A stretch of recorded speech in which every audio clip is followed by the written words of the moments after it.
Bonjour tout le monde. Vous êtes combien? Je vais pas éviter de mettre le retour. Vous êtes combien là dans le chat? Il y a des gens? Bonjour. Vous êtes combien? Manifestez-vous. J'espère que vous êtes contents d'être sur ce live. En tout cas, nous on voulait le faire depuis un moment, mais on est tous très occupés, donc c'est pas évident forcément. Alors, ça va être un live un peu important, mais pas non plus voilà, exceptionnel. On va pas vous faire d'annonces exceptionnelles, mais c'était important pour nous de vous montrer un peu sur quoi on travaille, où est-ce qu'on en est sur le projet. Et c'est aussi le premier live où on va pouvoir vous donner la parole directement. Parce que si vous n'êtes pas au courant, je pense que beaucoup de gens sont au courant, vous avez reçu le mail, on a fait un sondage. Par mail pour avoir vos retours sur la bêta et tout ça. Et on en a conclu pas mal de choses, mais on a aussi relevé des problématiques qui nécessitent quand même d'avoir votre avis à vous, parce que c'est quand même très important. On n'a pas forcément la même vision du jeu, on joue pas de la même manière que vous en tant que développeur, donc c'est aussi important pour nous de vous laisser parler, hein.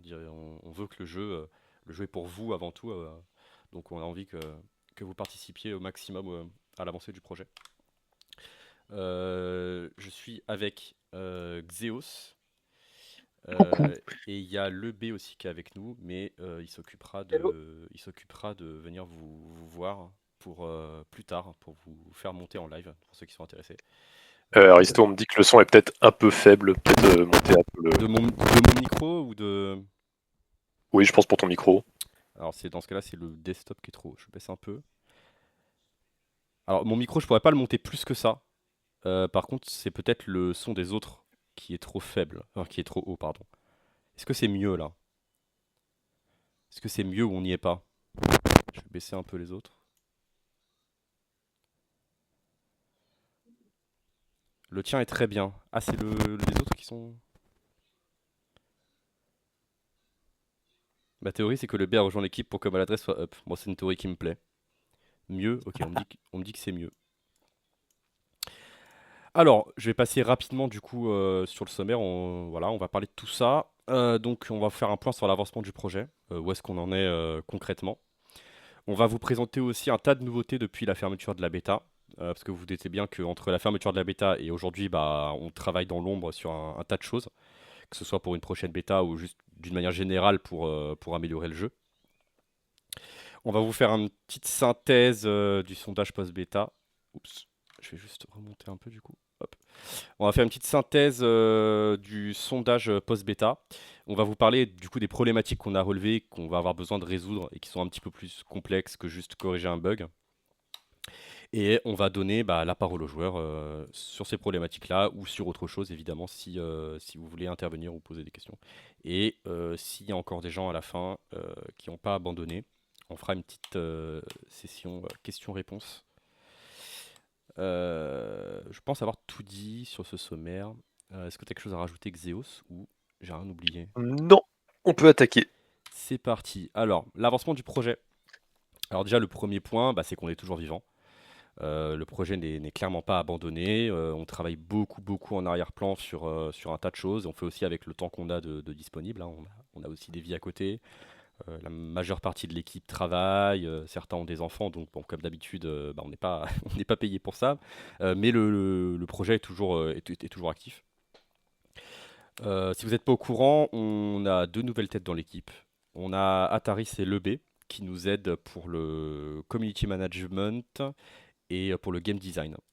Donc ils nous sont d'une très grande aide, surtout sur le mode évolution. Évidemment, la focalisation principale, on va dire, c'était le mode évolution et les améliorations et les bugs fixes.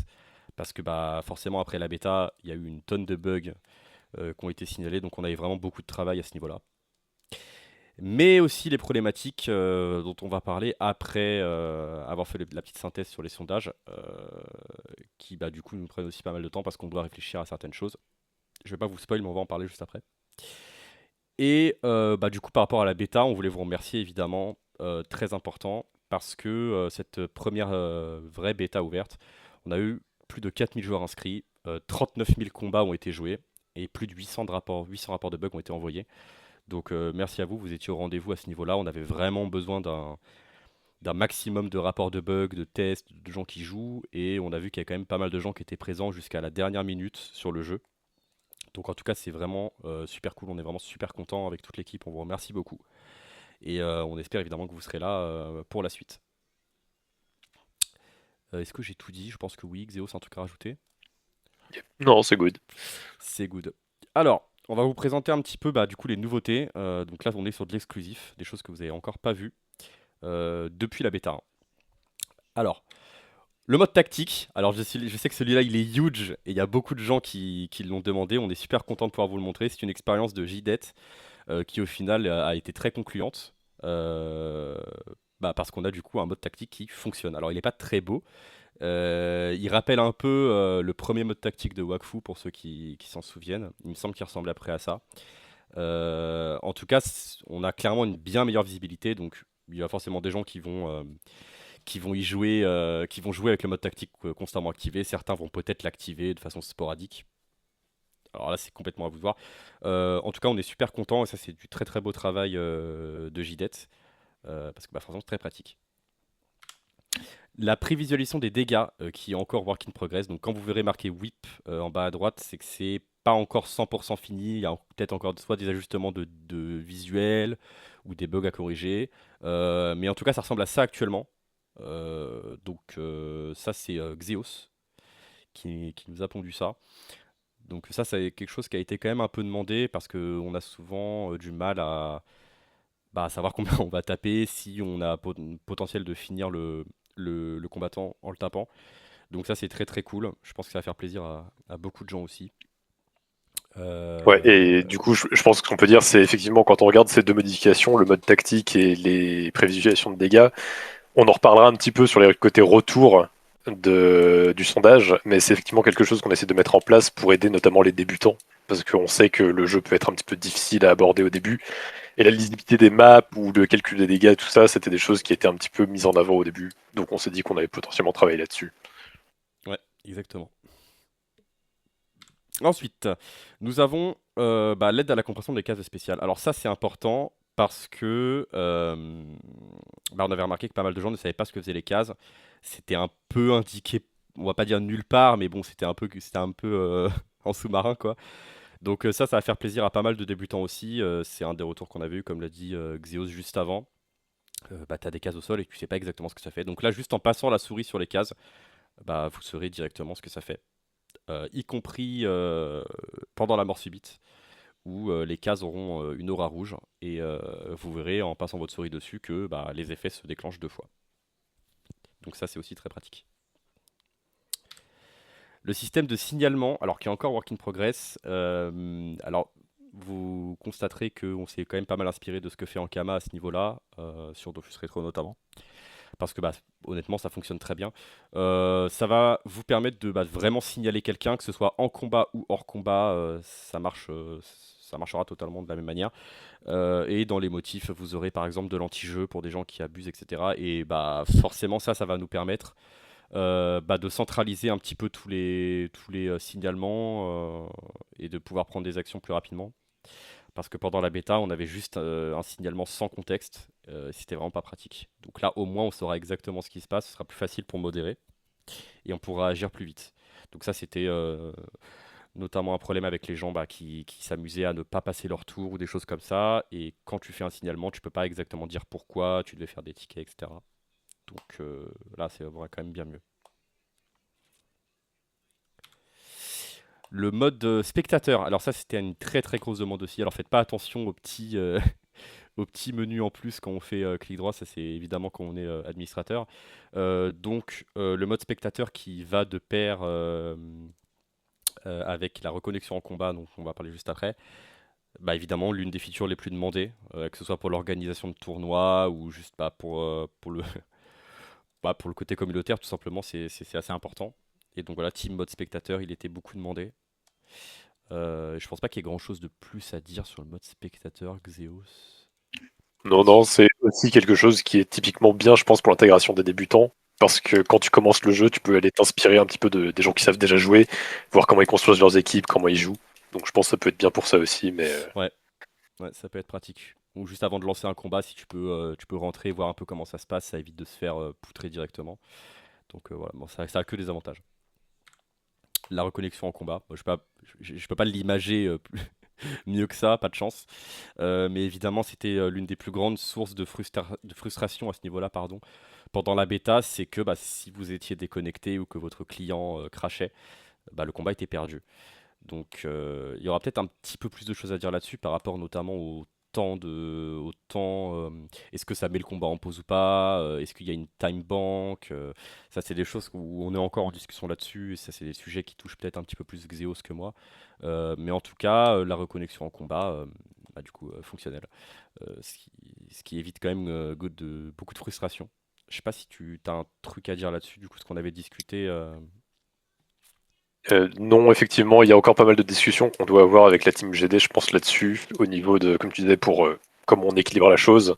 Parce qu'effectivement, la reconnaissance au combat, c'est très bien, de manière générale. Ça permet d'éviter les crashs qui gênent vraiment l'expérience. Par contre, il ne faut pas que ça mène à des abus, pas que les gens puissent faire perdre du temps aux autres simplement en se déconnectant volontairement pour gagner du temps, des choses comme ça. Donc, on est un peu encore en train de se questionner là-dessus, on verra et on essaiera de trouver la meilleure solution. Pareil, vous pourrez nous suggérer ce que vous pensez est la meilleure solution pour ça. Mais voilà. Tout est dit. L'historique des combats, work in progress également, notamment au niveau du design. Vous pourrez voir du coup bah, l'historique de vos combats directement en jeu. Donc si vous avez oublié contre qui vous avez joué juste avant, ou si vous voulez voir exactement combien d'élos, enfin bref, voilà, ça permet d'avoir exactement bah, ce qui est affiché à l'écran, c'est-à-dire un historique directement dans le client, ce qui est très pratique. Pas grand-chose à dire de plus là-dessus.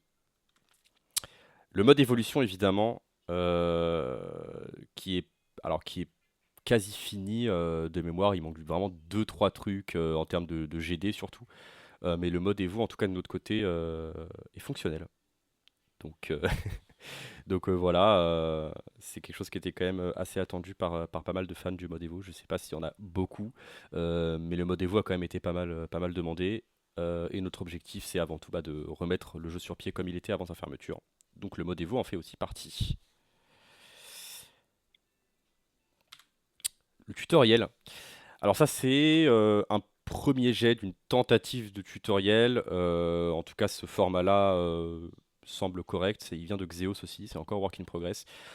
Je pense que je peux te laisser en parler parce que c'est toi qui as travaillé dessus, Xeos. Ouais, donc ça, c'est des petits tests qu'on a fait très récemment. Et l'idée, c'est on sait que rentrer dans le jeu sans tutoriel, c'est un petit peu compliqué. Et donc, on n'avait pas forcément envie de faire un truc trop long, qui soit trop chiant à faire, qui prenne vraiment la tête. Donc, on a juste fait, enfin, ça, c'est une suggestion évidemment qu'on a, qui est de faire un genre de diaporama, un petit carrousel où tu as des petites images et des textes qui expliquent rapidement les mécaniques principales du jeu. Donc par exemple, ce serait expliquer comment le tacle fonctionne, ou bien expliquer comment les dégâts sont calculés, des choses un petit peu élémentaires, genre les bonus d'orientation ou des choses comme ça que les débutants vont pas forcément comprendre immédiatement et qui peuvent vraiment les gêner dans leur progression. Donc voilà, c'est juste une petite introduction. On cherche vraiment comment faire en sorte que les débutants puissent rentrer dans le jeu de la meilleure des manières possibles, parce que ça a été l'une des plus grosses problématiques qui a été soulevée sur la bêta, je pense. Exactement. Et vous verrez ça juste après quand on fera le point sur le sondage du coup. Là, alors, sur des petits bonus. Alors là, vous avez une capture d'écran du logiciel qu'on utilise en interne pour l'équilibrage du mode évolution. Alors pour ceux qui ont oublié ou qui ne le savent pas, le mode évolution, votre personnage va commencer avec aucune expérience et au fur et à mesure des combats, ils pourront gagner de l'expérience, se faire blesser, voilà. Et cette expérience du coup se consomme dans un arbre qui peut rappeler notamment ce que font certains hack and slash. Et du coup, bah, vous pourrez choisir un petit peu le chemin à prendre, qu'est-ce que vous débloquez, etc. Alors évidemment, il y avait l'équilibrage qu'avait fait Ankama à l'époque. Donc on a les arbres pour chaque classe qui correspondent à ce qu'il y avait à la fermeture du jeu. Mais évidemment, c'est un format propriétaire, c'est un format qui est entre guillemets, je vais pas dire chiffré n'est pas le bon mot, mais il faut pouvoir bah, comprendre comment ce format fonctionne. C'est pas juste du texte lisible. Et donc on a Xeos qui a travaillé sur un outil de game design interne qui est fonctionnel et nous permet d'éditer intégralement les arbres, de faire, voilà, de faire tout ce qu'on veut dans les arbres pour pouvoir du coup faire notre propre équilibrage. Et du coup, on a la garantie de pouvoir absolument tout équilibrer dans le mode évolution. Ouais, Deuxième et fonction même aussi. au-delà de l'équilibrage, il faut savoir qu'il y avait des données dans le jeu. On n'a pas fait de slide pour ça pour montrer, mais je peux le dire. Il y avait des arbres dans le jeu, comme l'arbre du roublard ou du zobal, qui étaient implémentés mais qui n'étaient pas jouables. Le roublard n'était pas jouable en mode évolution, a priori, de ce qu'on a pu retrouver. Et donc, le fait d'avoir cet éditeur nous permet de remettre le roublard en jeu et plus tard, des nouvelles classes si on les rajoute. Exactement. Et je pense pas qu'il y ait grand chose à dire de plus là-dessus. C'était juste pour vous montrer. Je sais qu'il y en a plein qui aiment un peu voir la partie un peu interne des outils qu'on a. C'est vrai que c'est cool. Euh, et en parlant de ça, l'éditeur de map que vous avez déjà vu, mais qui je crois a évolué. Alors je sais pas s'il y a une grande différence avec. Je touche pas trop à l'éditeur de map, mais Xeos pourra peut-être nous dire s'il y a eu des évolutions comparé à la dernière fois où on en a parlé. C'est vrai que visuellement, il n'y a pas beaucoup de différence. Je pense que c'était plus ou moins déjà la même interface. La différence, c'est que maintenant, il fonctionne. C'est quand même important. Avant, on avait surtout une interface, mais on pouvait pas vraiment éditer les maps, les sauvegarder. Maintenant, on arrive vraiment à modifier le contenu des maps, les sauvegarder, les envoyer dans le jeu et les charger correctement. Donc maintenant, on a vraiment un outil qui nous a permis de corriger les maps. Et ça, je pense que tu t'en parles un petit peu dans le changelog. Je crois que j'en parle un peu dans le changelog, mais oui, il me semble qu'on a déjà corrigé des maps. Si je me trompe pas, Xeos. Je sais plus Ouais. si c'était par l'éditeur de map ou si c'était par juste un Si, bug. c'était. Alors, il y a eu plusieurs modifications, mais il y en a eu pas mal où c'était l'éditeur de map, effectivement, qui nous a permis de faire ça. Il faut savoir que dans la bêta, il y avait pas mal de maps qu'on avait retirées du pool de matchmaking parce que on savait qu'elles avaient des problèmes de topologie. Il y avait des cases qui marchaient pas, ou bien il y avait des cases où on pouvait aller, où on devrait pas pouvoir y aller. Et donc, on les avait retirées du pool. Et maintenant, on va pouvoir mettre vraiment toutes les maps qui étaient à l'époque jouables parce qu'on a pu les fixer grâce à l'éditeur de map, en partie. Exactement. Ça, c'est huge. Et donc ça, c'est une tentative de changelog que j'ai faite rapidement, parce qu'en fait, si vous voulez, c'est très difficile de retracer exactement tout ce qui a été changé depuis la bêta. C'est vraiment pas, pas évident parce que on travaille beaucoup. C'est pas toujours très clair de ce qui est fait. Parfois, dans une mini mise à jour, on corrige plein de trucs. Et bon, c'est pas difficile, c'est pas facile de traquer. On n'a pas de personnes dans l'équipe qui sont dédiées à ça. Mais là, vous avez un petit aperçu des choses.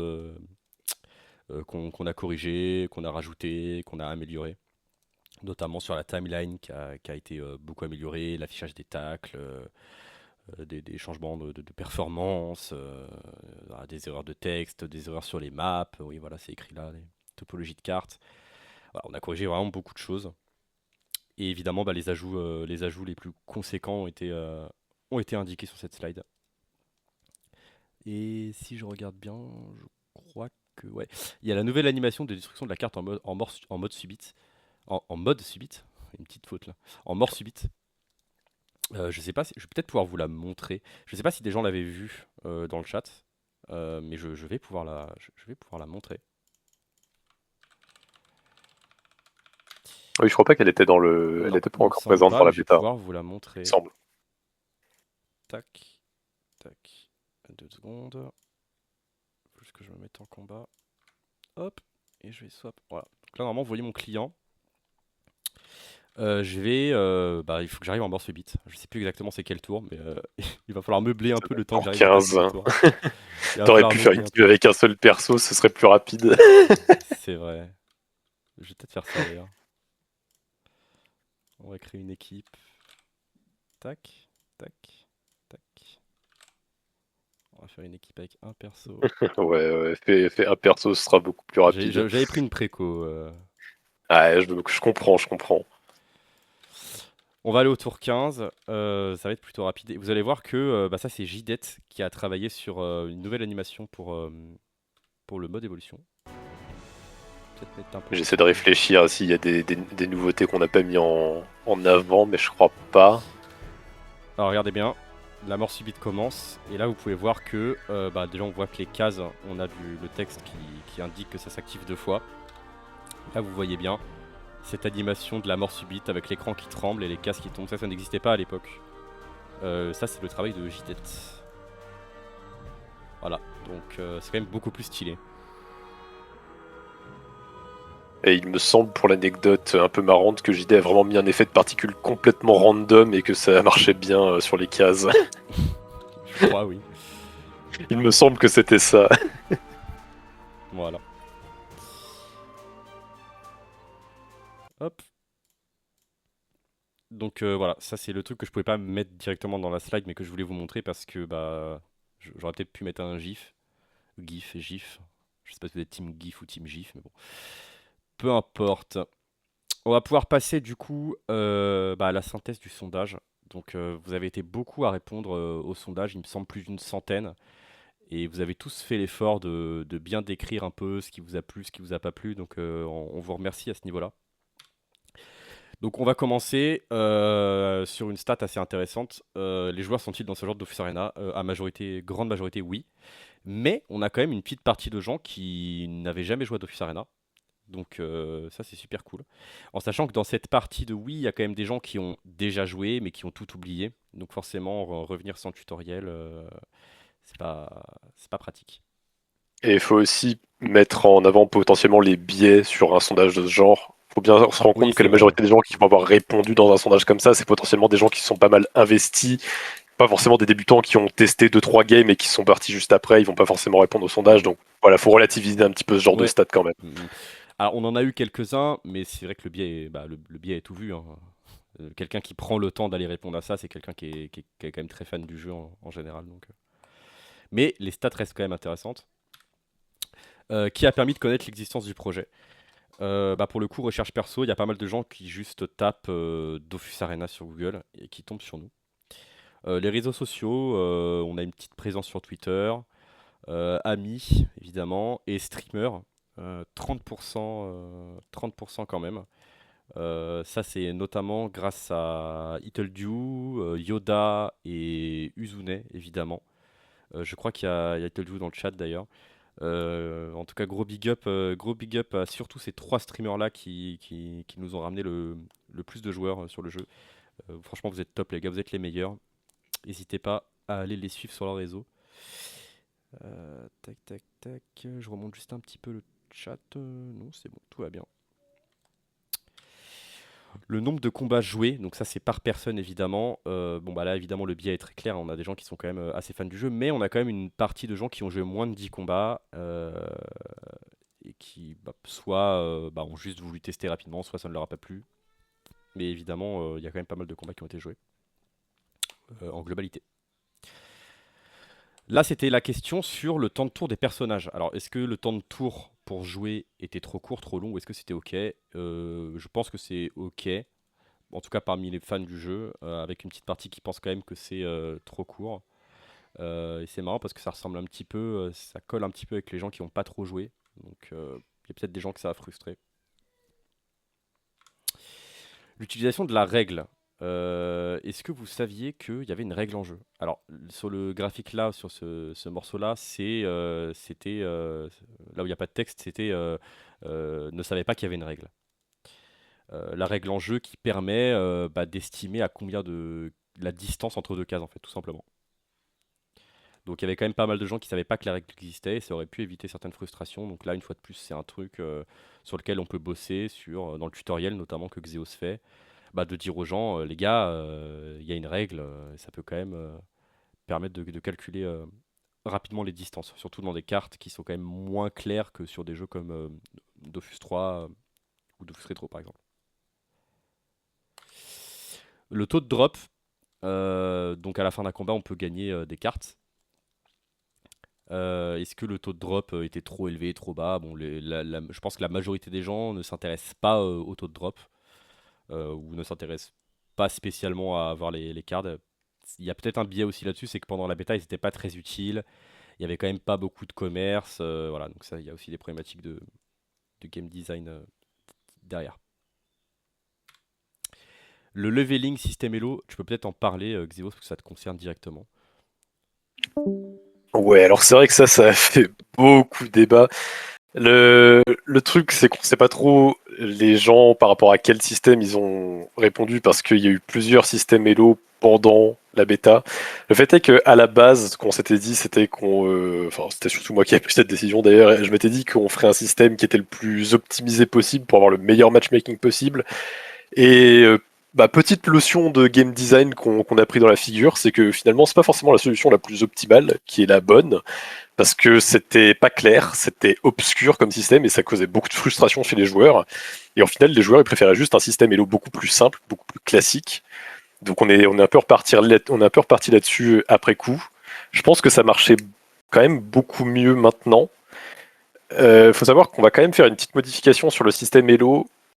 C'est un peu en rapport avec des feedbacks qu'on a eu après sur le sondage. Je ne sais pas si j'en parle après ou pas, mais on a eu des notions du. Il y a des gens qui ont fait beaucoup de games, qui avaient fait genre une centaine de parties, mais qui étaient en plus 50, moins 50. Et du coup, ils restaient niveau 1 en fait. Ils bougeaient pas. Et donc, on a essayé de mettre un peu en place un nouveau système qui fait que vous allez gagner plus d'élo que vous allez en perdre au début, jusqu'à un certain point. Et ça va aller ça va être de moins en moins fort comme boost, et ça va permettre d'avoir une sensation de progression quand même un peu liée au niveau de jeu, mais pas tout à fait, sans avoir vraiment cette idée où tu es stuck niveau 1 juste parce que tu as 50% de win rate. Mais après, par contre, la fin du ladder, pour monter vraiment dans les hauts rangs, genre, j'avais mis le cutoff à 2000, mais on verra après. Là, il faudra vraiment jouer et avoir un meilleur win rate que 50% pour pouvoir continuer de monter jusqu'au au plus haut niveau, quoi.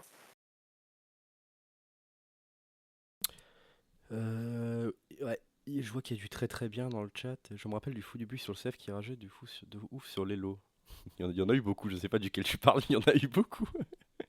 Ouais, ça a été une grande source de frustration, le système Elo. En plus, on l'a changé en cours de route, ça a été un peu catastrophe. Mais bon, c'était le but de la bêta aussi, hein. On n'avait rien promis à ce niveau-là. On pouvait se permettre en cours de route de faire des ajustements, parfois même de reset le classement. C'est arrivé une fois d'ailleurs, il me semble. Voilà. La raison du départ des joueurs. Alors évidemment, il y a une partie là qui est non pertinente, parce que les problèmes dus à la bêta, c'est-à-dire le bug et le manque de contenu, évidemment c'est tout à fait logique que tu ne restes pas, hein. Quand tu as testé ce qu'il y avait à tester, tu pouvais partir. Et là c'est quand même assez intéressant parce que tout le monde est un peu divisé. Il y a des gens qui trouvent que c'est un problème de méta, d'autres d'équilibrage, ce qui est un peu la même chose. Les parties qui sont trop longues, le système de classement, le manque de fun, trop compliqué et trop dur contre les anciens joueurs. Donc là, je sais pas si tu as un truc à dire là-dessus, Xeos, parce que c'est quand même assez intéressant la façon dont c'est réparti, ouais.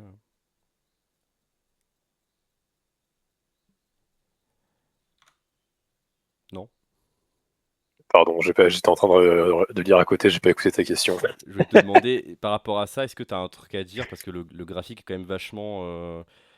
C'est vachement réparti, tu vois, c'est quand même Ouais, vachement. c'est vrai qu'en soi, je pense qu'il y avait un peu de tout. C'est surtout ça qu'on a en tiré, c'est que globalement, il y avait un certain nombre de sources de frustration et on n'avait pas vraiment de gros points sur lesquels on pouvait vraiment se focus pour fixer. Il n'y avait pas une grosse quick win qui nous permettait de garder les joueurs de manière générale. Il faut juste qu'on travaille sur un peu tout, que ce soit sur l'onboarding, sur la rétention avec différentes choses. Donc ça passe par de l'équilibrage, par des nouveaux modes de jeu. Typiquement, le mode évolution, ça va peut-être apporter un peu de fun qui pourrait manquer pour des gens qui seraient détournés par le côté beaucoup trop tryhard et purement compétitif du mode élite. On sait pas, on verra. C'est vrai que malheureusement, ce graphique, on peut pas en tirer grand-chose à part que globalement, il y avait pas mal de sources de frustration pendant la bêta. Donc, il faut qu'on travaille sur pas mal de choses. Alors, le chat. Le Hello, c'était pas les points de classement. Si, si. Le problème de l'eau, c'était le manque de joueurs, oui, et l'évolution manquait aussi parce que oui, tu vois, finalement c'est ce qu'on vient de dire, c'est que c'est assez divisé, c'est un petit peu des problèmes un petit peu partout, et on n'a pas de solution unique. L'eau par team, pas sûr que ce soit pertinent, ça devrait être plutôt par contre, c'est des discussions qu'on a eues, je sais pas combien de fois. Ouais, ça malheureusement, effectivement, au lancement du jeu, on avait fait un Elo par compte. C'était comme ça qu'on l'avait fait au lancement de la bêta. Mais il y a eu pas mal de retours négatifs là-dessus. Beaucoup probablement d'anciens joueurs. Mais en fait, il y avait quand même un point qui était réel et assez justifié. C'est que quand tu as un Elo par compte, tu as t'as beaucoup moins envie de tester des équipes. Parce que si tu commences à tester une nouvelle équipe mais qu'elle marche pas, tu perds de l'élo pour ton compte. Ce qui fait que les gens allaient tous jouer la même équipe constamment. Ça nuisait un petit peu à la diversité de la méta. Donc, c'est un peu une question qui est compliquée. Le système de matchmaking et d'élo d'Arena, il est pas trivial. C'est un jeu qui est assez particulier dans ce concept où tu construis des équipes comme ça que t'envoies.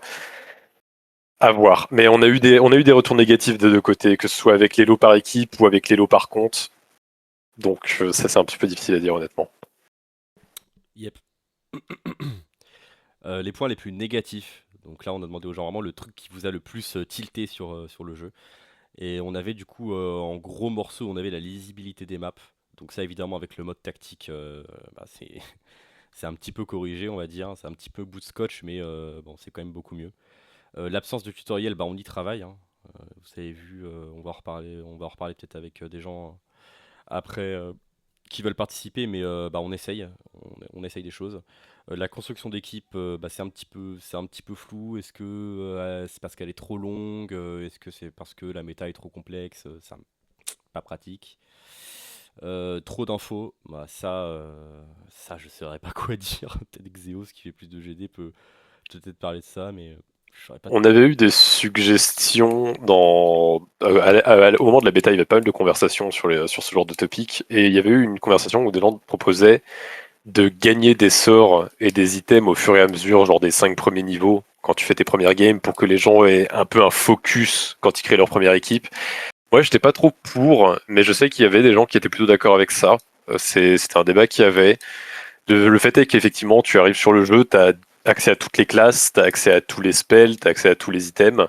Ça peut être un petit peu, ça peut être un peu overwhelming. Par exemple, si tu arrives sur un jeu comme League of Legends, t'as pas accès à tous les personnages. Alors certes, tu peux jouer contre tous les personnages, mais tu vas pas avoir tous les personnages directement d'open. Tu vas apprendre petit à petit le jeu, donc je pense que c'est sur le genre de notion. Après, le fait est que dans le mode évolution, tu vas justement débloquer des items et des spells au fur et à mesure. Donc peut-être que ce sera ça la solution pour les gens qui ont trop d'infos. Passer par le mode évolution pour avoir un système un peu plus progressif. C'est vrai que le mode évolution corrige pas mal le problème à la fois de construction d'équipe et à la fois de trop d'infos, forcément, parce que elles vont venir elles vont venir au fur et à mesure. Et il y a un petit côté, je sais pas comment je pourrais appeler ça, je dirais pas roguelike parce que c'est un peu abusé, mais il y a un petit côté où ton premier personnage, tu vas avancer, tu vas peut-être pas prendre les bons choix, mais quand tu vas recréer un autre personnage héros, peut-être que tu prendras les meilleurs choix selon toi dans l'arbre, ce qui correspond plus à la méta, etc. Donc je pense que le mode Evo, c'est clairement une bonne solution. Je vais pas passer sur se faire farmer, parce que c'est clairement un problème d'élo du coup, mais voilà. Par contre, je vais rebondir sur le message d'Itle. Effectivement, on avait réfléchi à faire une queue casu, genre une queue qui serait pas comptée dans l'élo, pour justement contrer ce fait que si on a un élo par compte, que les gens aient pas envie de jouer d'autres équipes. La problématique pour l'instant, c'était que il y a peu de joueurs, et ça, je sais pas si on en reparle après, mais globalement, ça a été forcément une problématique, c'est que le matchmaking, c'est compliqué quand il y a peu de joueurs, et si on multiplie les queues de matchmaking, ça rend encore plus difficile le matchmaking. Pour l'instant, ce qu'on essaye de faire, on est en train de, c'est un work in progress de notre côté, on essaye de faire en sorte que les joueurs puissent queue plusieurs modes en même temps. Ce qui permettrait aux gens donc de lancer une recherche en évolution, une recherche en élite, une recherche en casu. Euh, Ça, on verra. Mais globalement, c'est un petit peu nécessaire pour avoir quelque chose de casu, je pense, parce que sinon, ça va trop diluer le matchmaking et on va se retrouver avec les gens qui ont trop de difficultés à trouver des matchs. Ok, je viens d'ajuster un peu le son, on me disait que t'étais un peu trop fort, j'ai ajusté un peu. My bad. J'avais vu un message. Pourquoi vous êtes, pourquoi vous êtes contre l'évolution dans le mode élite? Bah justement, parce que le mode élite, c'est un peu le mode bac à sable original de Dofus Arena. La question, je pense que je vais retourner un peu la question, mais elle est pas là. La question, elle est sur quel est le mode de jeu principal de Dofus Arena. La question, elle est plutôt là. Baisse encore un peu pour Xeos. Pas de soucis. Hop, voilà. La question est plutôt là. Et l'outil, il me dit tu peux le up. Bon, je comprends plus ce que vous me dites, les viewers, là, sur le son. Les mécaniques les moins fun à affronter. Ça, je pense que Xeos peut en parler du coup. Ouais. Donc, les problèmes de méta, il y en a eu pas mal. À la base, on n'avait pas prévu de faire de l'équilibrage pendant la première bêta. Le but, c'était vraiment de retrouver le jeu tel qu'il était à l'époque. Le fait est que on s'est quand même très vite rendu compte que ça causait vraiment énormément de frustration. Il y avait plus de gens qui étaient frustrés par la méta que de gens qui étaient heureux de retrouver avec nostalgie une méta un peu cancer. Donc on a fait un peu d'équilibrage, on a essayé de retirer un peu de force au retrait, mais effectivement on a quand même des choses qui étaient mentionnées, notamment les invocations, ont pas mal saoulé. Le retrait, on sait que c'est déjà un sujet de débat sur Dofus. Sur Waku, j'avoue, je connais pas la méta PVP, je crois que ça se fait pas trop. Mais sur Dofus, je sais que le retrait, c'est quand même une grosse source de frustration. On aimerait bien ne pas retrouver cette même frustration, mais il faut bien comprendre que les retraits, c'est quand même un aspect assez important de la stratégie du jeu. Donc, faut pas que ce soit OP, mais c'est bien que ça ait sa place dans la méta, je pense. Il y a des réactions dans le chat. Les PO PAPM tellement relou. Oui, bah. Euh, Retraite de masse. Ok.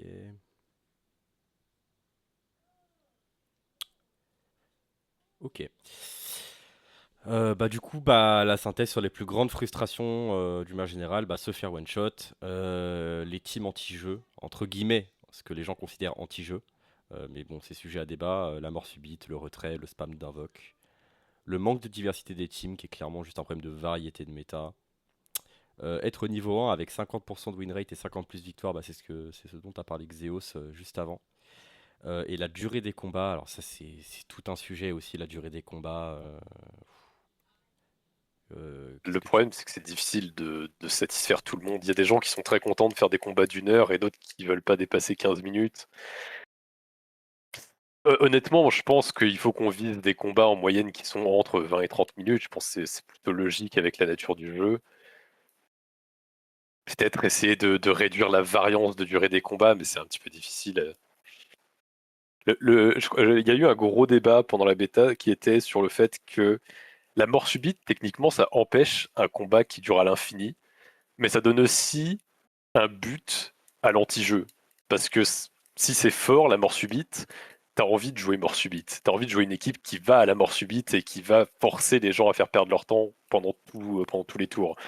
Donc, il y avait une chose qu'on avait débattu un peu, c'était de faire en sorte que la mort subite soit viable, mais ne soit pas fort. Pour éviter de donner envie aux gens de tous jouer mort subite et qu'on se retrouve tout le temps à avoir des combats qui durent 1 heure. Exactement. Et les plus grands plaisirs, bon là évidemment, retrouver le jeu de l'époque, gagner, théorie craftée, looter des items rares pour certains, et juste jouer, évidemment. Très gros aspect nostalgique sur le jeu. Donc là, c'était les souhaits de la communauté qu'on a eu dans le sondage, mais qui sont soit déjà prévus, soit fonctionnels.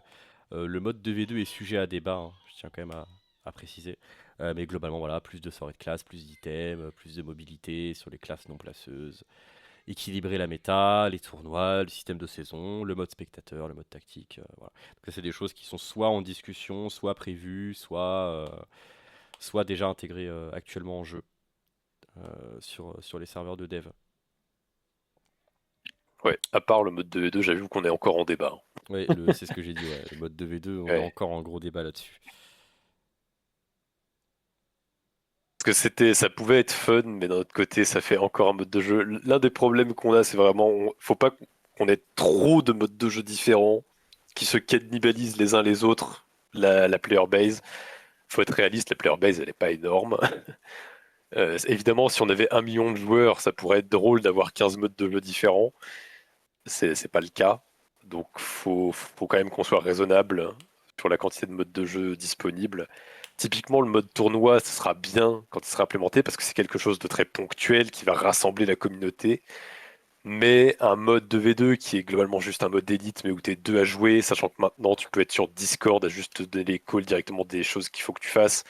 Je pense que ça n'aura pas la même saveur qu'à l'époque, très sincèrement, et ça risque juste soit de juste complètement flop et personne y joue et on aura travaillé pour rien, ouais, ça fonctionne et le mode élite sera moins bien à cause de ça. Et je sais pas, ça, à mon avis, c'est un peu dangereux. C'est pas impossible qu'on le code, mais on peut pas garantir qu'il sera disponible ou disponible de façon permanente. En tout cas, ça c'est une certitude. Ça dépendra évidemment. Bah, si là demain le jeu a un buzz absolu et qu'on a 15 000 joueurs connectés, évidemment qu'on va mettre le mode 2v2. C'est une quasi-certitude parce que ça peut être drôle évidemment et qu'il y aura moins de risques que ça cannibalise les files d'attente des autres modes. Les problématiques à résoudre. Donc là, on en vient un peu au sujet du live et de pourquoi on voulait vous parler. Parce que parmi tout ça, on a constaté ces deux problématiques. C'est bah, forcément aider les nouveaux joueurs et améliorer le jeu d'une manière générale. Donc il y a plusieurs questionnements où nous, l'équipe, on n'est pas 100% sûr sans avoir votre avis. Donc évidemment, comment concevoir le tutoriel? Alors est-ce que par exemple la proposition de Xeos avec le menu elle suffit ou est-ce qu'il faut autre chose? Je sais pas, des combats de tutoriel, des vidéos, peu importe. Comment donner le sentiment de progression aux joueurs qui ont vraiment l'impression de progresser? Comment éviter qu'ils se retrouvent trop facilement face à des joueurs expérimentés? Évidemment, ça c'est un problème d'élo. Et les améliorations sur le jeu. Que faire des îles gigantesques mais vides? Évidemment, vous savez bien qu'il y a une partie open world mais qui est très très vide, mis à part quelques PNJ marchands pour des cosmétiques à trouver. Comment améliorer le système de drop et de commerce? Et quel mode de jeu pourrait être ajouté? Et j'ai oublié la partie gameplay évidemment. Est-ce qu'il y a des modifications à faire de manière générale sur le gameplay? Et donc c'est là où on va vous donner la parole pour ceux qui le veulent. On peut vous donner la parole dans le chat, on peut vous répondre, mais ce serait quand même plus cool si vous pouviez venir parler avec nous directement. Donc, si vous voulez parler, on vous invite à rejoindre, si vous êtes sur le Discord, il y a un salon vocal qui s'appelle Je veux parler, et je vous invite à rentrer dedans. Et vous pouvez venir directement discuter avec moi et Xeos. Donc je vais laisser peut-être quelques minutes pour que des gens viennent, si certains veulent venir. Est-ce que ça intéresse quelqu'un dans le chat ou est-ce que j'ai organisé ça pour rien surtout? Oui, s'il y a personne, on fera des questions-réponses normales, hein, Oui, mais oui, s'il y a personne, s'il y a des timides, parce qu'évidemment il y a peut-être des timides aussi, mais si vous voulez parler avec nous, c'est le moment en tout cas. Et on va lire le chat en attendant. c'est vrai que l'open world, il y avait une slide non sur l'open world, je sais plus où il y avait une question effectivement de quoi faire de l'open world. Oui, c'était la slide juste avant, je sais plus. Mais effectivement, moi je réfléchissais un petit peu à l'open world. Moi j'aime bien l'idée de l'open world comme lobby, enfin comme hub. Genre c'est pratique, c'est cool de pouvoir voir des gens et de pouvoir discuter avec eux, d'interagir sur une map. C'est plus cool que le jeu soit juste un menu comme sur le Builder par exemple, pour ceux qui ont connu. Mais c'est vrai que les maps sont très grandes et honnêtement c'est peut-être complètement inutile. On pourrait juste faire que l'open world en lui-même serait tout petit. Et genre on couperait les maps open world en fait, genre plutôt que d'avoir les grandes îles, on fait que les appis qui sont des toutes petites maps. Et je pense que ça ferait la même chose, mais en plus cool. Ah, il y a Wanted qui veut parler. Ouais, le B, tu peux le laisser passer, lui, on le connaît.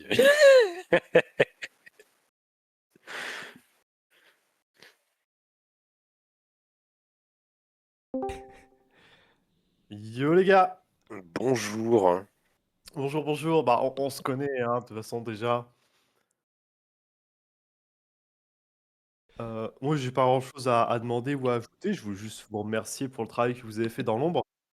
Parce que Souci, merci. j'étais pas au courant de ce que vous aviez effectué depuis la dernière fois. Je suis de très très loin, mais ça fait plaisir de voir qu'il y a énormément d'avancées. Et alors, je m'avance un peu, mais au nom de la communauté, merci pour ça. Mais il n'y a pas de quoi, il n'y a pas de quoi. Avec plaisir. Est-ce que tu voulais réagir sur quelque chose par rapport aux problématiques Wanted? Par rapport aux problématiques, ouais, alors j'ai pas de solution pour tout le monde. Le début de tutoriel, je trouve ça génial. Xeos, je crois que c'est toi qui bossais sur ça. Hmm. En Ouais. effet, il y a beaucoup de nouveaux joueurs qui savaient pas quoi faire, des sorts et des items qui étaient un peu dépassés par tout ce qu'il y avait. Je le voyais parce que tu sais, j'ai pas mal stream et j'ai souvent des questions sur le pourquoi du comment, machin, quel sort. Donc ça peut être une bonne chose d'avoir un tutoriel qui explique ça. Et je me disais, bah, peut-être, par exemple, on peut avoir des joueurs, qui font, c'est un peu plus communautaire, mais des joueurs qui font des petits cours rapidos, des petites sessions pour expliquer, aux autres, aux débutants, comment build ou ou comment utiliser tel sort, ça peut être une idée sympa. Mhm, mhm. Ouais, c'est vrai que là c'est plus communautaire, ça va un peu plus rentrer dans l'environnement avec les gens qui font des vidéos YouTube et tout ça aussi autour du jeu. Ouais, exactement. Bah, ça peut être, par exemple, une petite série de vidéos, des trucs de 2 3 minutes, mais tu sais que tes nouveaux joueurs, tu arrives, tu regardes tes vidéos et tu comprends un peu plus comment le jeu fonctionne, même des choses qui sont pas expliquées par un tutoriel, quoi. Ouais. Et j'ai vu aussi dans le chat, je sais plus qui a demandé, mais il y en a qui parlaient du tutoriel sur Wakfu. Moi, je suis un grand fan du tutoriel sur Wakfu, je le trouve vraiment cool. Il est beaucoup plus interactif, mais c'est vachement plus compliqué à faire que juste des slides. Euh, Donc, ouais, dans l'absolu, moi, j'aurais adoré faire un tutoriel comme sur Wakfu, avec des cases qui s'highlight, des trucs qui te disent, voilà, il faut que tu fasses ça pour compléter l'objectif, machin que tu dois faire et tout.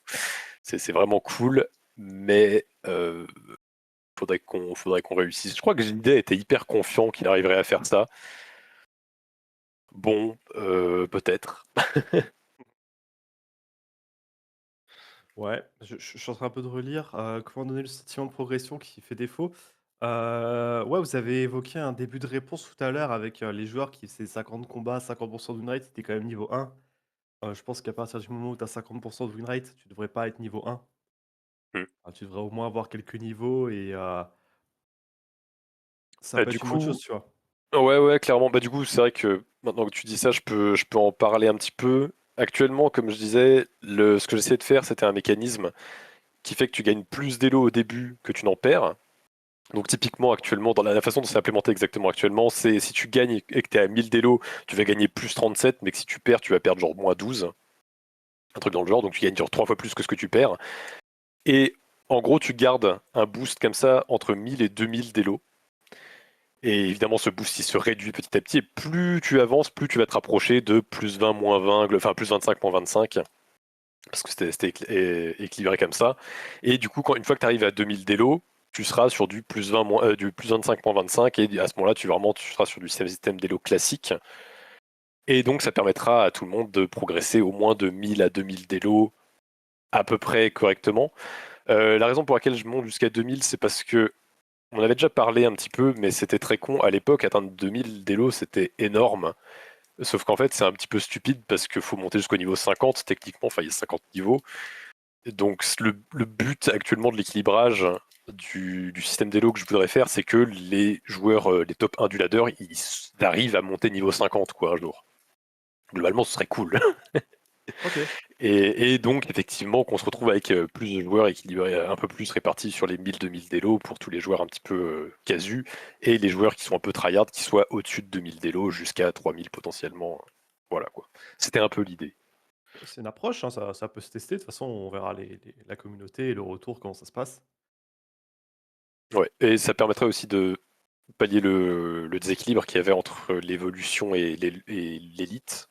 Parce que ceux qui s'en rappellent, les joueurs évolution avaient tendance à monter quand même vachement plus haut niveau, ce qui fait qu'ils droppaient des meilleurs items.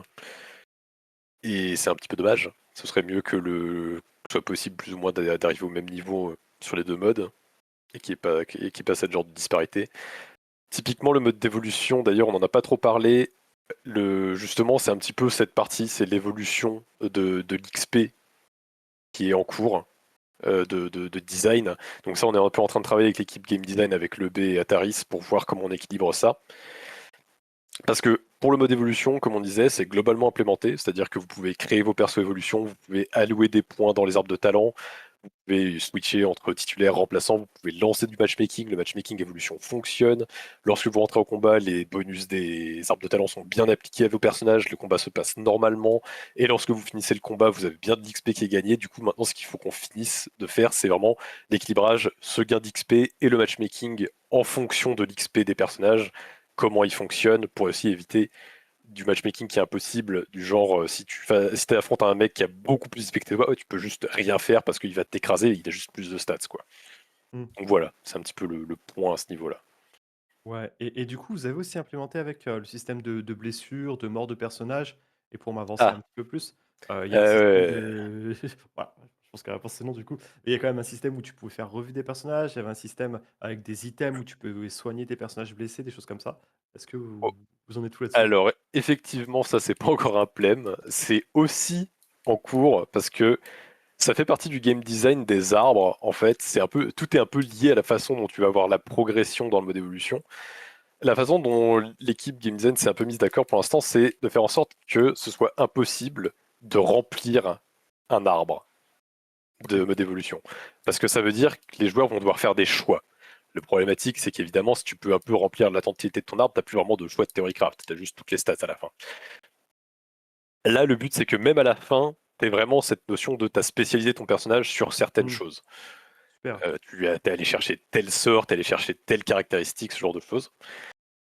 Et de cette façon, il faut un moyen de limiter la progression d'un joueur une fois qu'il a suffisamment de points.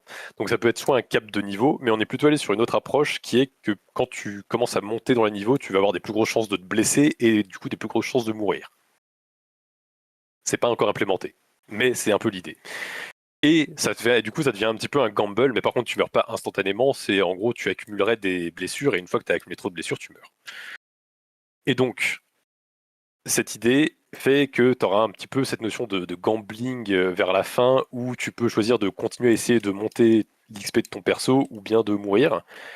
Et si tu veux pas qu'il meure, tu le switch en mode légende et à ce moment-là, une fois qu'il passe en mode légende, pour ceux qui se rappellent, il devient c'est bon, il a plus de questions de morale, de blessures, etc. Et tu peux juste queue en mode légende face à d'autres adversaires qui ont des équipes en mode légende. Donc voilà, ça c'est un peu pour l'instant les points de réflexion qui ont été faits du côté de l'équipe Game Design pour ça, pour cette limitation d'XP et le système de blessure et de résurrection, de mort, mais on n'a pas encore trop réfléchi à un système de résurrection pour l'instant parce que ça casserait un peu le truc. Donc Mmh. on sait pas encore, OK. on n'est pas encore trop sûr. Vu qu'il n'y aura pas de mort instantanée, peut-être pas besoin. Genre si quelqu'un meurt, bah, il l'aura mérité quoi. OK. Bah, écoutez, merci pour les réponses. Je vois qu'il y a quelqu'un qui veut parler, donc je suis prêt à laisser la parole, pour le suivant. Vas-y, on peut switch si le B estime que, que Noisika est digne de confiance. Je pense que ça devrait aller. Super, bah, encore merci pour le boulot et je vous laisse. Bon après-midi à vous. Merci à toi, Wanted. Ciao, Merci. ciao.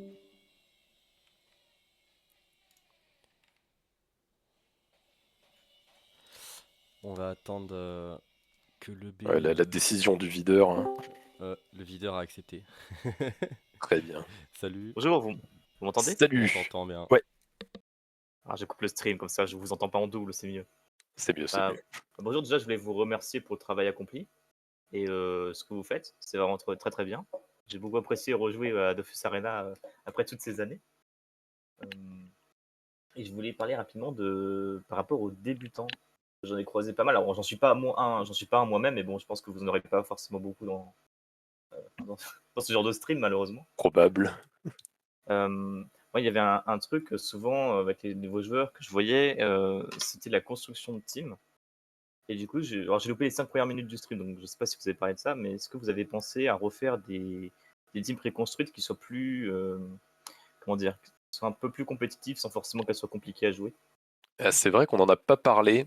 J'avais commencé à travailler ça à la fin de la bêta. Je sais pas si tu te rappelles, il y avait des threads qui s'étaient un peu lancés sur le Discord à un moment où les gens essayaient de proposer justement des équipes Je pour sais les qu'il y a eu un débutants. sujet, ouais. J'en avais pris quelques-unes et j'avais commencé à les faire, mais c'est vrai qu'on n'a pas changé ça. Mais typiquement, oui, c'est vrai il faudrait qu'on change des équipes préconstruites et qu'on mette des trucs plus compétitifs et qui soient faciles à jouer. Enfin, avec une certaine courbe de progression, j'avais pris 4 équipes, je crois, où je les avais classées en mode facile, médium, difficile à jouer et qui avaient un peu des thématiques. Genre, il y avait du versatile, il y avait du grappin, il y avait des piliers, des trucs comme ça.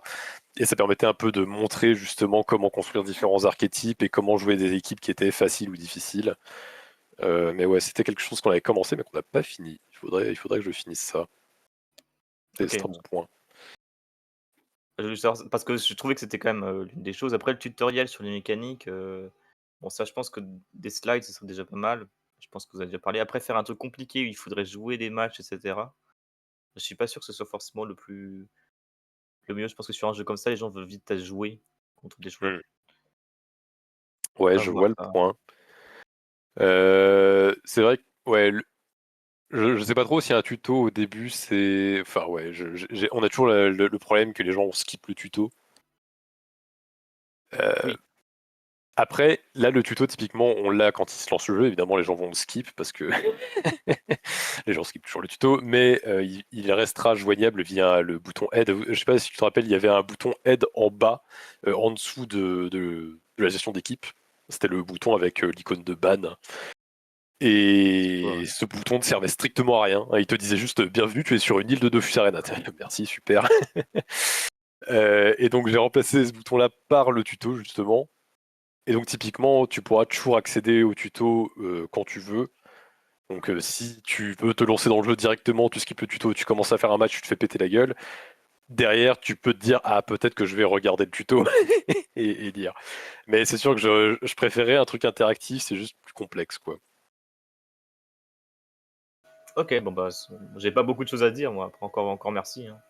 Ok, Il bah faut ramener les teams préconstruites comme Merci dans à tout toi. Je voulais l'appel, quoi. juste dire un dernier truc, parce que je vois qu'il y a quelqu'un d'autre qui est dans le sas.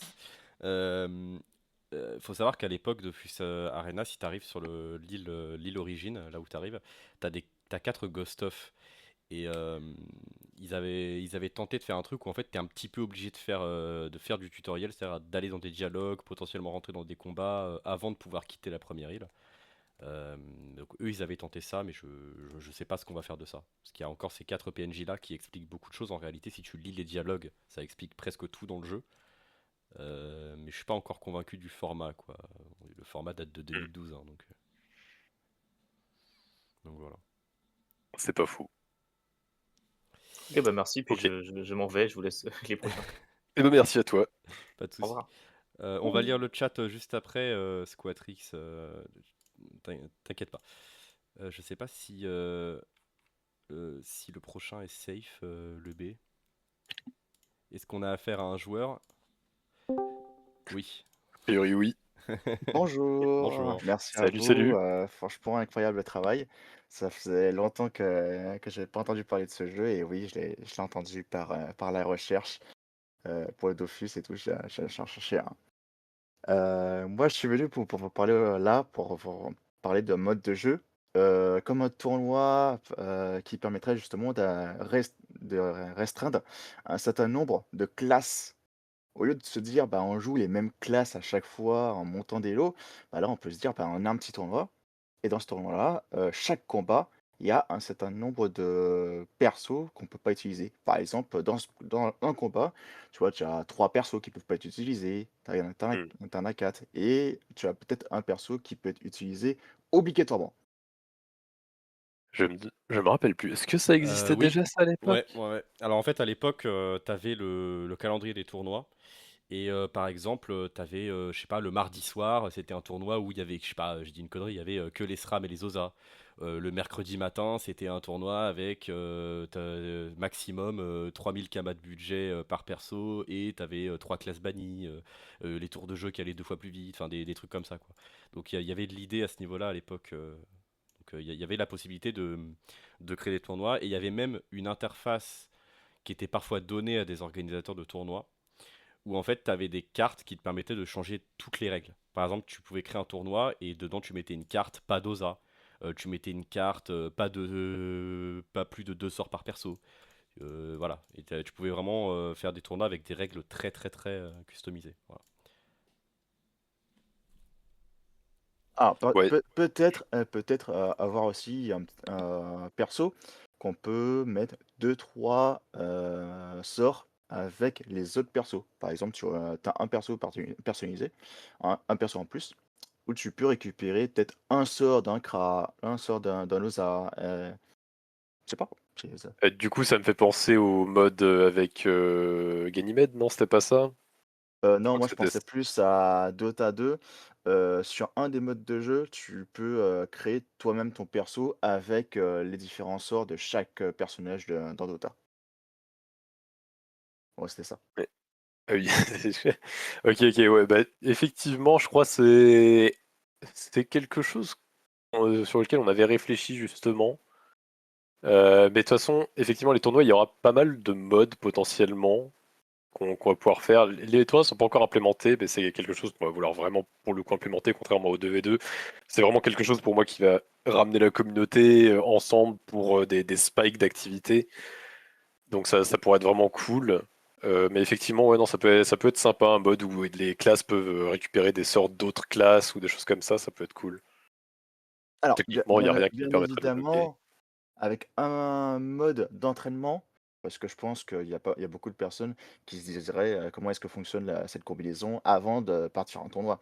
Parce que si tu te lances en tournoi avec une équipe que tu as construit toi-même et qui est merdique au final, ça va peut-être décevoir certains joueurs. Normalement, tu peux try les équipes tournoi.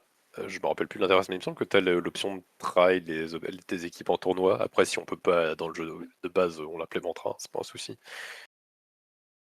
Ok. Je sais déjà que les équipes tournoi pouvaient être rangées par catégorie. Du coup, on pourra juste générer toutes les catégories de tournois différents et faire en sorte que les règles de vérification soient appliquées à chaque catégorie. Et du coup, que tu puisses, quand tu es dans la catégorie du tournoi où tu as le droit de changer les spells avec les autres classes, tu pourras changer les spells avec les autres classes et tester directement contre un putsch. En soi, je pense pas que ce soit un problème, on devrait pouvoir le faire. Ouais, faut que JDET soit d'accord à ce niveau-là, évidemment. Mais... Ouais, JD sera d'accord. Il est toujours d'accord, JD, il est toujours chaud. Ah, toujours des trucs à rajouter. Oui, ça, je pense on a du taf de disponible. Il y a pas mal de choses qu'on peut rajouter. Franchement, très, très beau travail à vous, hein. Merci beaucoup. Merci, ça fait plaisir. Et, On espère à bientôt pour une nouvelle bêta. ouais, on croise les doigts. On croise les Merci à doigts, toi. on vous tiendra au courant. Oh, oh, Alors, histoire, il y a peut-être... au moins histoire peut-être le mois prochain, histoire de dire, vas-y, on est encore présent, au moins pour tester des nouveautés. Le mois Ça prochain, pourrait tu veux être dire sympa. genre le mois prochain, je sais pas, tu veux le 11, c'est ça? Allez, on te fait ça pour toi. Je sais pas. Il y en a des nouveaux qui ont rejoint le Discord, qui ont vu qu'il y avait un jeu qui était là. Bah oui, mais faut en profiter. Merci à toi en tout cas. Il y a peut-être des trucs à remonter dans le chat, Xeos d'ailleurs. Bah du coup, je sais pas trop, j'ai pas suivi le chat. Est-ce que le mode Peut-être JD pourrait nous dire. Est-ce que le mode spectateur permet de rester en recherche de combat? Je sais pas. Je sais pas. C'est JDET qui doit nous dire ou toi, non? Je crois pas, hein. Je crois que j'ai pas testé. En fait, en fait, les trucs sont work in progress, du coup, on n'a pas encore tout testé, je vais pas vous mentir, c'est un peu fonctionnel, c'est pas encore totalement fonctionnel. Mais en théorie, oui, ça le sera à la fin. C'est l'objectif en tout cas, on aimerait bien. Euh, Qu'est-ce qu'on a d'autre? Comment comptez-vous équilibrer les classes au fil du temps s'il y a des déséquilibres sur les builds?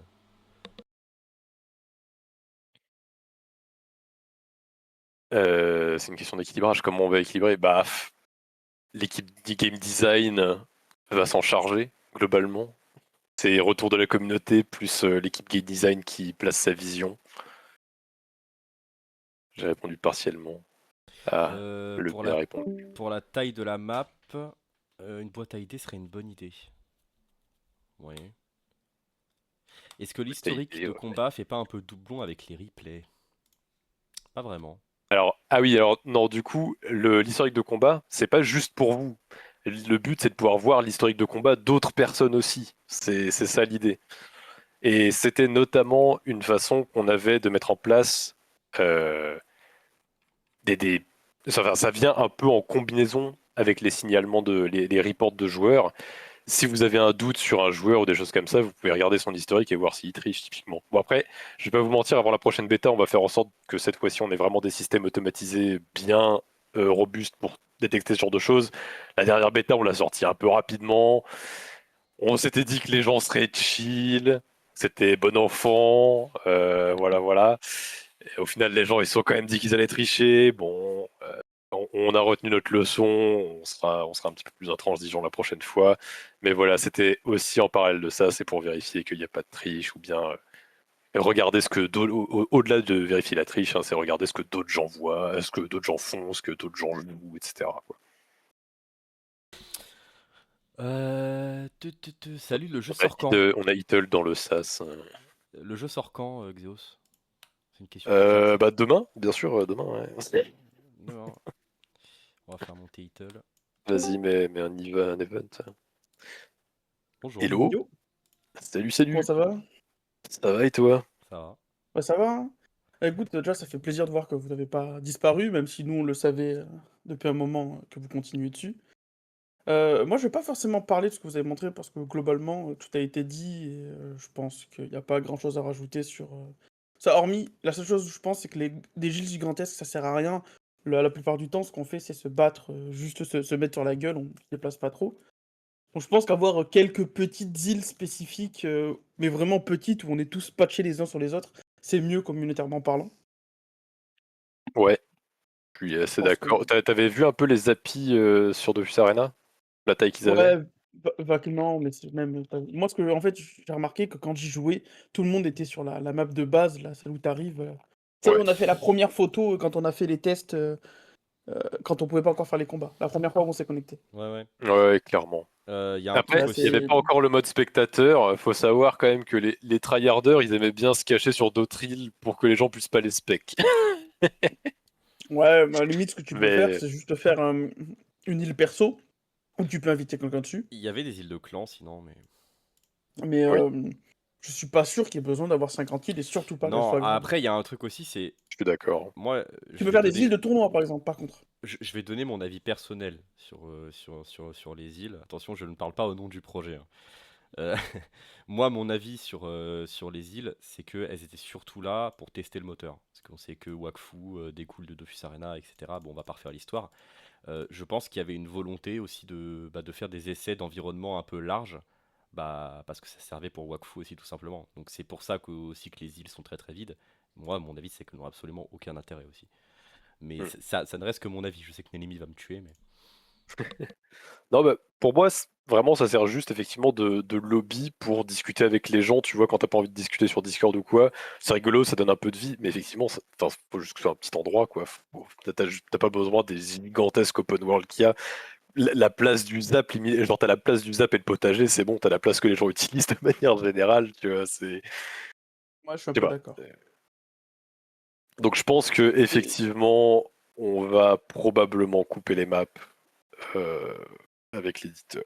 C'est probable.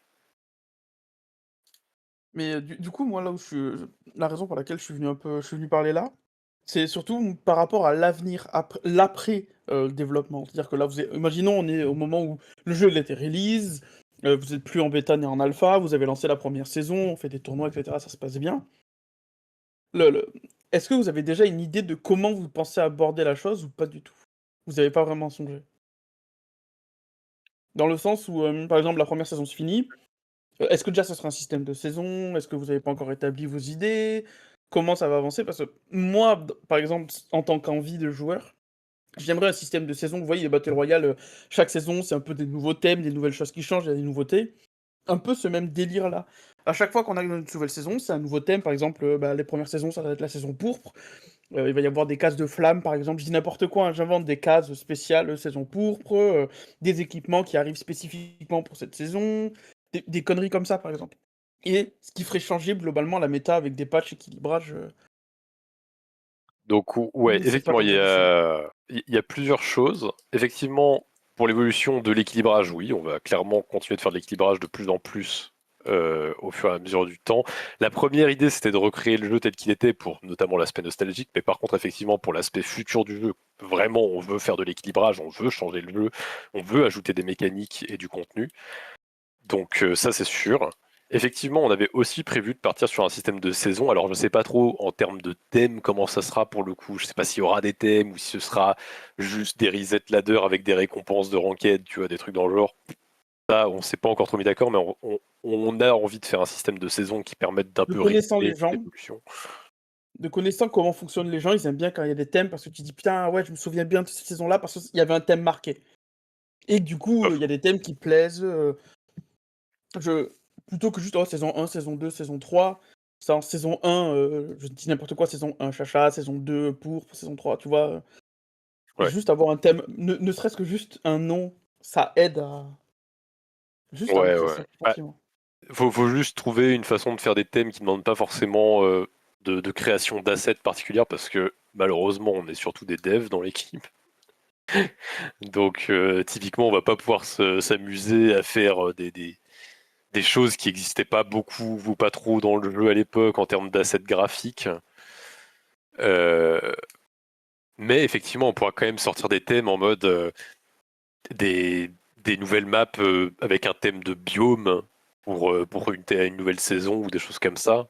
Évidemment, ça pour le coup, on se reposera probablement un peu sur la communauté en mettant l'éditeur de map à disposition de manière libre. Euh, mais effectivement, après, on pourra mettre aussi, je sais pas, des items différents qui rotate. On voudra probablement ajouter des sorts, des items dans le futur et des classes, évidemment. Ça le Saint Graal, ce serait de pouvoir ajouter des classes autres que le Zobal, parce que le Zobal, bon, on a les assets et tout ce qu'il faut pour le faire, mais ce serait cool d'avoir les Et, autres aussi. et j'imagine que vous n'avez pas l'autorisation d'utiliser des assets déjà existants. Par exemple, nous, sur Wakfu, on a le WAK asset. On a le WAK asset qui est totalement disponible, c'est-à-dire qu'on peut le télécharger, on a toutes les assets du jeu. Quand je parle d'assets, je parle d'icônes de sorts, je parle d'icônes d'objets. Ça peut permettre, si ils arrivaient à vous dire oui, de ne même pas avoir à créer l'image de l'objet, juste dire, bon ben voilà, il y a cette coiffe-là dans ce jeu pendant ce mois-là, pendant cette saison. Ce Mais serait bien. j'imagine que ça, par contre, c'est plus compliqué. Ce serait bien. Après, théoriquement, on C'est a déjà. flou. C'est flou parce que théoriquement, enfin, si tu prends purement le plan légal en dehors de la petite dérogation qu'on a, on n'est même pas censé utiliser les assets du jeu. Bien Donc, sûr, mais ils vont l'autoriser. D'où le. Est-ce que, par exemple, comme je dis, je vais t'envoyer en DM, Aristo, tu vois de quoi je parle. Je sais pas si tu es au courant, oui, mais en je suis gros, au nous, courant. Ouais. voilà, on a un Je gros crois dossier que, avec tous les icônes du jeu. je crois que Dans vous m'avez l'idée, montré. ça peut très facilement faciliter ce travail. Nous, les créateurs, enfin n'importe qui, on a le droit de les utiliser à partir du moment où on fait, c'est pas monétisable. En théorie, Hmm. ça pourrait faciliter tout ça et donc vous donner des idées. Après, Ouais, est-ce qu'ils ouais, seraient d'accord? C'est une faudrait autre qu'on histoire. demande, faudrait qu'on demande à Faudrait Ankama qu'on demande, à ce ouais. niveau-là. Mais Enfin, en fait, connaissant faut qu'on l'équipe demande à Wakfu, Ankama et il faut qu'on ait une réponse. connaissant l'équipe Wakfu, il y a moyen qu'ils vous disent oui, hein. Possible. Moi, franchement, s'il nous Ça disait se tente, oui, ouais. je serais trop heureux. Hein. Ça se tente. Parce que ne serait-ce que juste les skins des items, ça vous permet de créer des items sans vous faire chier sur les assets. Vous êtes des devs, Clairement. Ça se tente, ouais. puis Après, on a bon, déjà, c'est on le a même déjà monde. commencé à essayer de créer des items vite fait pour voir. On prend des trucs, des sprites, on essaie de les modifier un peu vite fait, mais c'est pas beau, tu vois, c'est pas beau, mais on essaye. Après, je Ouais, voulais juste dire, alors le plus compliqué, c'est de faire le sprite sur le joueur, ouais, en jeu. ouais, Mais bon, ça, à la ouais. limite. Faut les différentes orientations et tout ça, donc ouais. Après, le truc par rapport à l'avant et l'après sortie, je vais juste parler, je vais parler un peu comme un papy parce que au final, Dofus Arena, moi, je suis dessus depuis, je saurais même pas dire, ça fait des années, peut-être depuis 2020, j'ai dû commencer à toucher un peu au code d'Arena. Mais moi, à la base, mon objectif quand j'ai monté le projet, je me suis dit, ok, je veux juste remettre le jeu comme il était. Donc c'était vraiment pour des questions de préservation. Il fallait que le jeu soit comme il était, paf, avant qu'il ferme. Après, avec le temps, en avançant, on s'est rendu compte que tiens, il y a des bugs là qu'on peut corriger, tiens, il y a ci, il y a ça, tiens, on va rajouter des fonctionnalités qui n'existaient pas. Et en fait, l'après, on y est déjà un peu, techniquement. Parce que par exemple, le mode Oui. tactique, ça n'existait absolument pas. C'est un truc qui théoriquement aurait dû venir après, mais vu qu'en cours de route, on essaye un petit peu de satisfaire, et puis ça nous fait aussi plaisir de faire des trucs qui changent un peu de juste réimplémenter le jeu, bah l'après, on y est déjà un peu. Après, l'après en termes de pur game design de saison, de machin, bah évidemment, Xeos a déjà répondu. Mais je pense qu'on est déjà dans l'après. On a déjà fait des équilibrages pendant la bêta, on a déjà rajouté des choses qui n'existaient pas. Donc on a déjà un pied dans l'après, quoi. On est un peu sur une En gros, timeline parallèle. vous êtes passé du on veut sortir le jeu tel quel à on va sortir le jeu comme on aurait aimé qu'il soit réellement.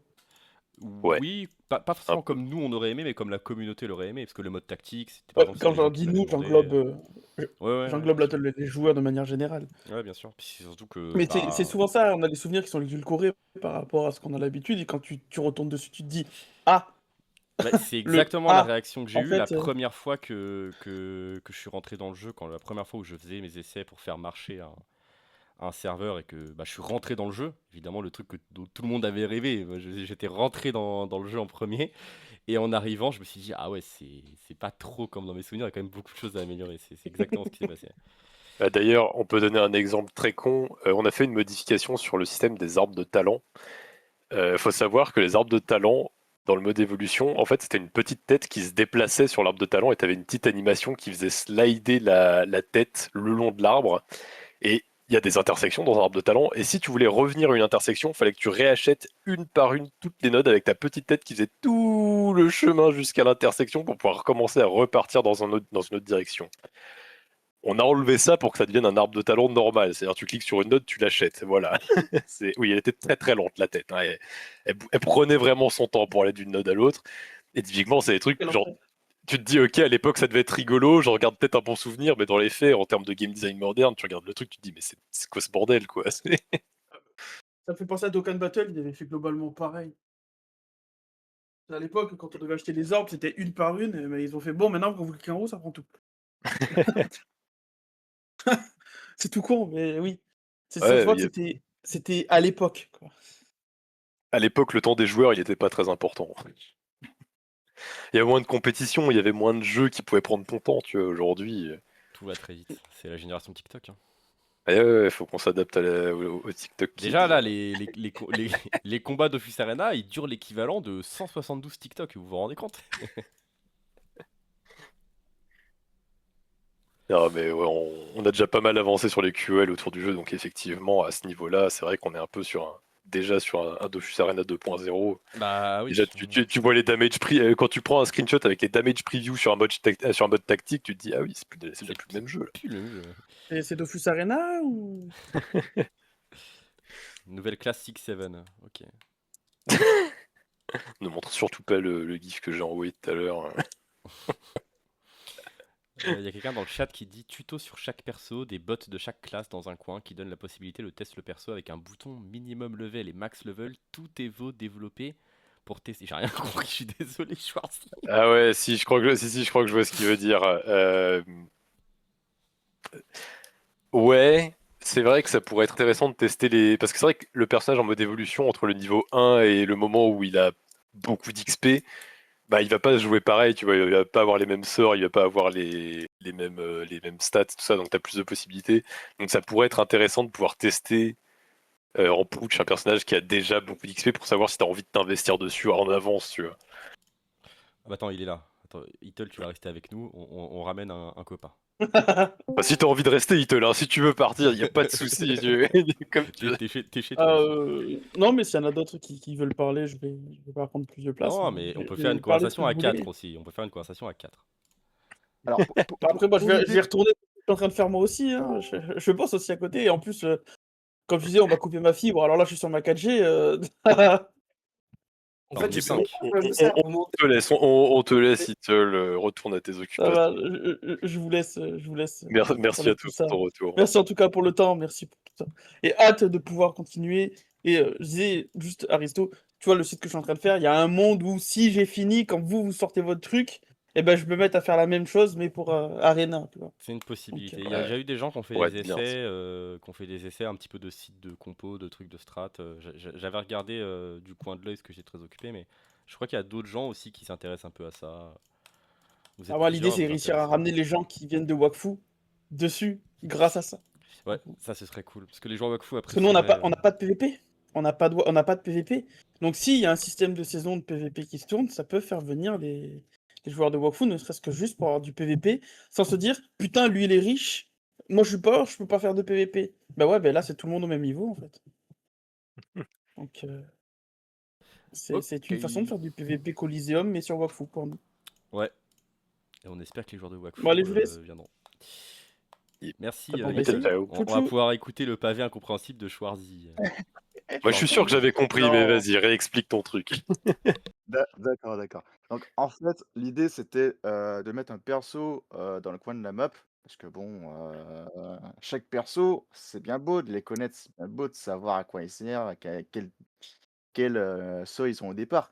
Mais tu peux pas vraiment te dire, bon, putain, ce perso, il sera incroyable à la fin, je le kifferai à la fin. Tu peux pas vraiment te dire ça. Donc là, l'idée, c'était d'avoir un moyen, pas de tuto ou d'entraînement, mais un petit personnage sur la map qui te dit, voilà, tiens, si tu veux tester ma classe, bah vas-y, viens tester.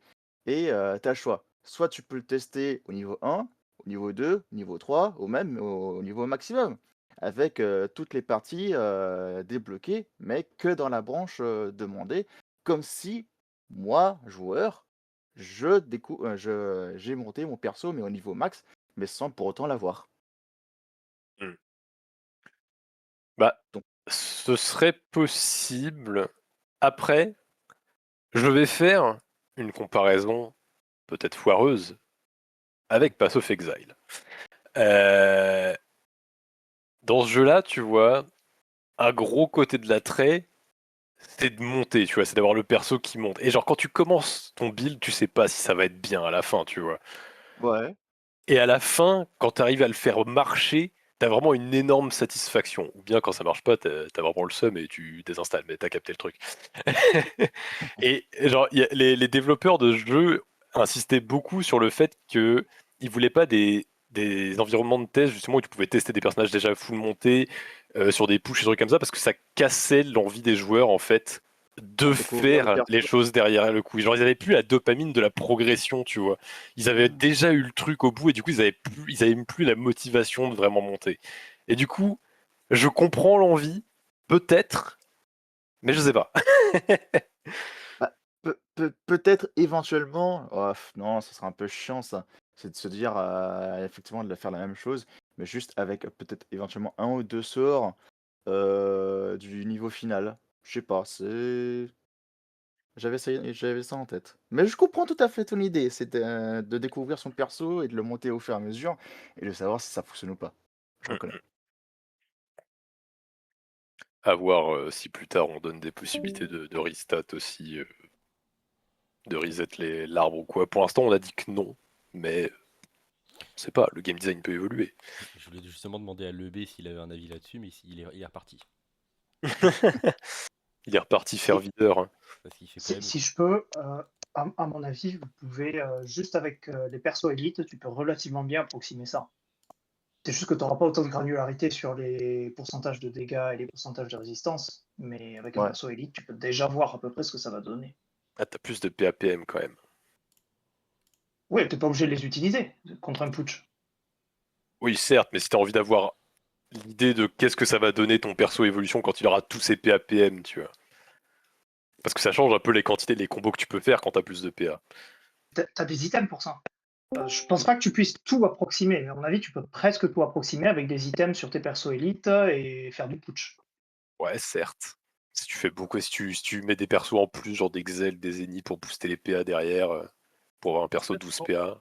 En fait, je suis pas d'accord parce que le mode élite et le mode évolution seront un petit peu différents vers la fin parce qu'en fait, en termes de game design, on a décidé avec Ataris de partir sur bon, on vous laissera la surprise, mais il y a des archétypes bien précis de classe. Donc, par exemple, un panda typiquement en mode élite, il est plus en mode DPS qu'en mode tank. Sauf qu'en mode évolution, à titre d'exemple, il est catégorisé comme étant tank. Donc, par définition, la façon dont on construit l'arbre du panda elle sera différente de comment il sera joué en mode élite typiquement. Donc, ça part dans deux directions complètement différentes. Il y Euh, a un autre point que je voulais faire en plus de ce que tu dis, Brony. Pour l'instant, on a gardé le principe sur les arbres qu'on donnait que des bonus de stats. Il faut bien partir du principe que les nodes dans les arbres de talent, c'est un peu comme des spells en fait. Elles ont une liste d'effets qui est disponible. Donc si on veut, on peut mettre tous les effets qu'on veut là-dedans. Et typiquement, l'un des trucs qu'on voulait faire potentiellement dans le futur, hein, plus tard, ce sera de faire en sorte que tu as des effets, genre des trucs déclenchables, genre tu te fais retirer des PM, tu fais des dégâts autour de toi par exemple, des choses comme ça. Et ça, tu pourras jamais le tester en mode élite. Mais ça sera plus tard, ce sera le futur du futur du futur. ouais, Ça fait partie potentiellement des extensions, potentiellement des items surboostés aussi. oui, Une des items chevelure, légendaires. de PA 50 vitalité. On va rajouter la Crocoburio, item légendaire. Ah, on va rester sur le même Rajoutez sprite. pas les Dofus, s'il vous plaît. Rajoutez pas les On va Dofus. rester sur le même Ça va sprite. être trop long. Bah, Ouais, en mais soi, si on va rajouter des items, les Dofus, ça peut être une source de trucs qu'on peut rajouter, hein. Ça peut être genre on a des items qui. Enfin, il y a des stats qui ont pas de Dofus correspondant. Genre on pourrait imaginer un Dofus qui donne de l'esquive ou des trucs comme ça, tu vois. En termes d'équilibrage, les items, c'était quelque chose qu'on voulait toucher à terme, parce qu'on a en fait toutes les données avec les win rates pour les items, et potentiellement même en rajouter des nouveaux qui seraient pas... Mais tout dépendra de si on peut rajouter des sprites, etc., selon la volonté d'Ankama, mais à terme, nous, on voudrait bien rajouter des items pour rajouter de la granularité, surtout au niveau de l'initiative, typiquement, avec des, je sais pas, peut-être des caps ou de nouveaux familiers. Euh, Peut-être nerfer des items beaucoup trop forts qui étaient beaucoup trop méta. Je pense à la cape Crackler, je pense au Dofus Emerald. Euh, donc il y a potentiellement des choses qui vont arriver à terme. Euh, je sais pas pour pour de nouveaux items, mais en tout cas les items qui existent, on va pouvoir les équilibrer avec les données qu'on a actuellement sur les pourcentages de win rate. Hmm. Et je vois aussi Mana qui mentionne le Yop 4PA 2PM. Alors, c'est vrai qu'à la base, quand tu commençais le mode évolution, tu étais en 5PA 2PM. L'équipe Game Design a décidé que c'était un peu frustrant et donc qu'on allait plutôt commencer sur du normal en 6PA 3PM et qu'on pourra monter un peu plus loin. Donc, à la place de monter jusqu'en 7PA 4PM, normalement c'était ça que tu avais à la fin du mode évolution, tu pourras monter jusqu'à 8PA 4PM parce que le mode d'évolution, c'est un mode qui pourra être plus fun. C'est intéressant, c'est cool d'avoir des personnages qui peuvent devenir vraiment forts, qui peuvent avoir plus de possibilités, etc. On trouvait que c'était cool d'avoir des choses qui puissent un peu libérer le joueur. Voilà, et que ce soit pas une source de trop grande frustration, parce que c'est vrai que 5PA, c'est vraiment 5PA 2PM, c'est vraiment lourd au début du mode évolution. Bon, ça durait pas très longtemps, hein, mais c'était gênant. Oui, c'est très frustrant, mais effectivement, à part ça, les stats de base ne seront pas beaucoup changés, sachant que dans le mode évolution, on commence avec des malus en dégâts et des malus en résistance, typiquement, des malus aussi au tacle. Typiquement ça, on a essayé avec Ataris et Xeos de justement essayer de commencer avec des stats qui sont nerfées, mais pas aussi nerfées que celles de base d'Ankama, pour éviter ce côté frustration. Mais ne vous inquiétez pas, le mode évolution évolue, enfin, le personnage évolue assez rapidement tout de même, avec une mort définitive bien avant la fin de l'arbre, de ce qu'on a essayé de faire. Donc vous allez pouvoir bien avancer. On a enlevé une sphère de PM parce qu'on commence à 3 PM, mais on laisse les 2 PA. Donc potentiellement, il y a 2 PA et 1 PM à aller chercher dans l'arbre. Euh, et voilà. Donc je ne sais pas si je peux vous en dire plus, mais en tout cas, On va ça peut-être sera comme ça. passer aux questions-réponses, parce qu'on a on a pas mal dépassé. Mais en tout cas, merci à tous les intervenants. Vous êtes super cool, on a pu discuter de plein de choses. Vous nous avez donné plein d'idées. Vu qu'on est à 1h37, on va peut-être rapidement terminer sur ceux qui ont des questions réponses d'une manière générale. Est-ce que certains ont des questions? Ceux qui sont à l'oral ou le chat, tout simplement. C'est votre moment. Question-réponse sur n'importe quoi. Les cases au sol. Cadeau sol. Est-ce qu'on peut tomber sur des maps où tu as vraiment plein de cases au sol ou juste 2-3? Parce que je sais plus combien il y avait de base approximatifs. Alors là. Les cases pièges Ouais, bah il y a des maps. qui boostent. L'objectif des maps, c'est que les cases soient toujours placées de façon symétrique, en tout cas le plus possible. C'est-à-dire que s'il y a une Ouais. case soit de ton côté, il y en aura une de l'autre côté.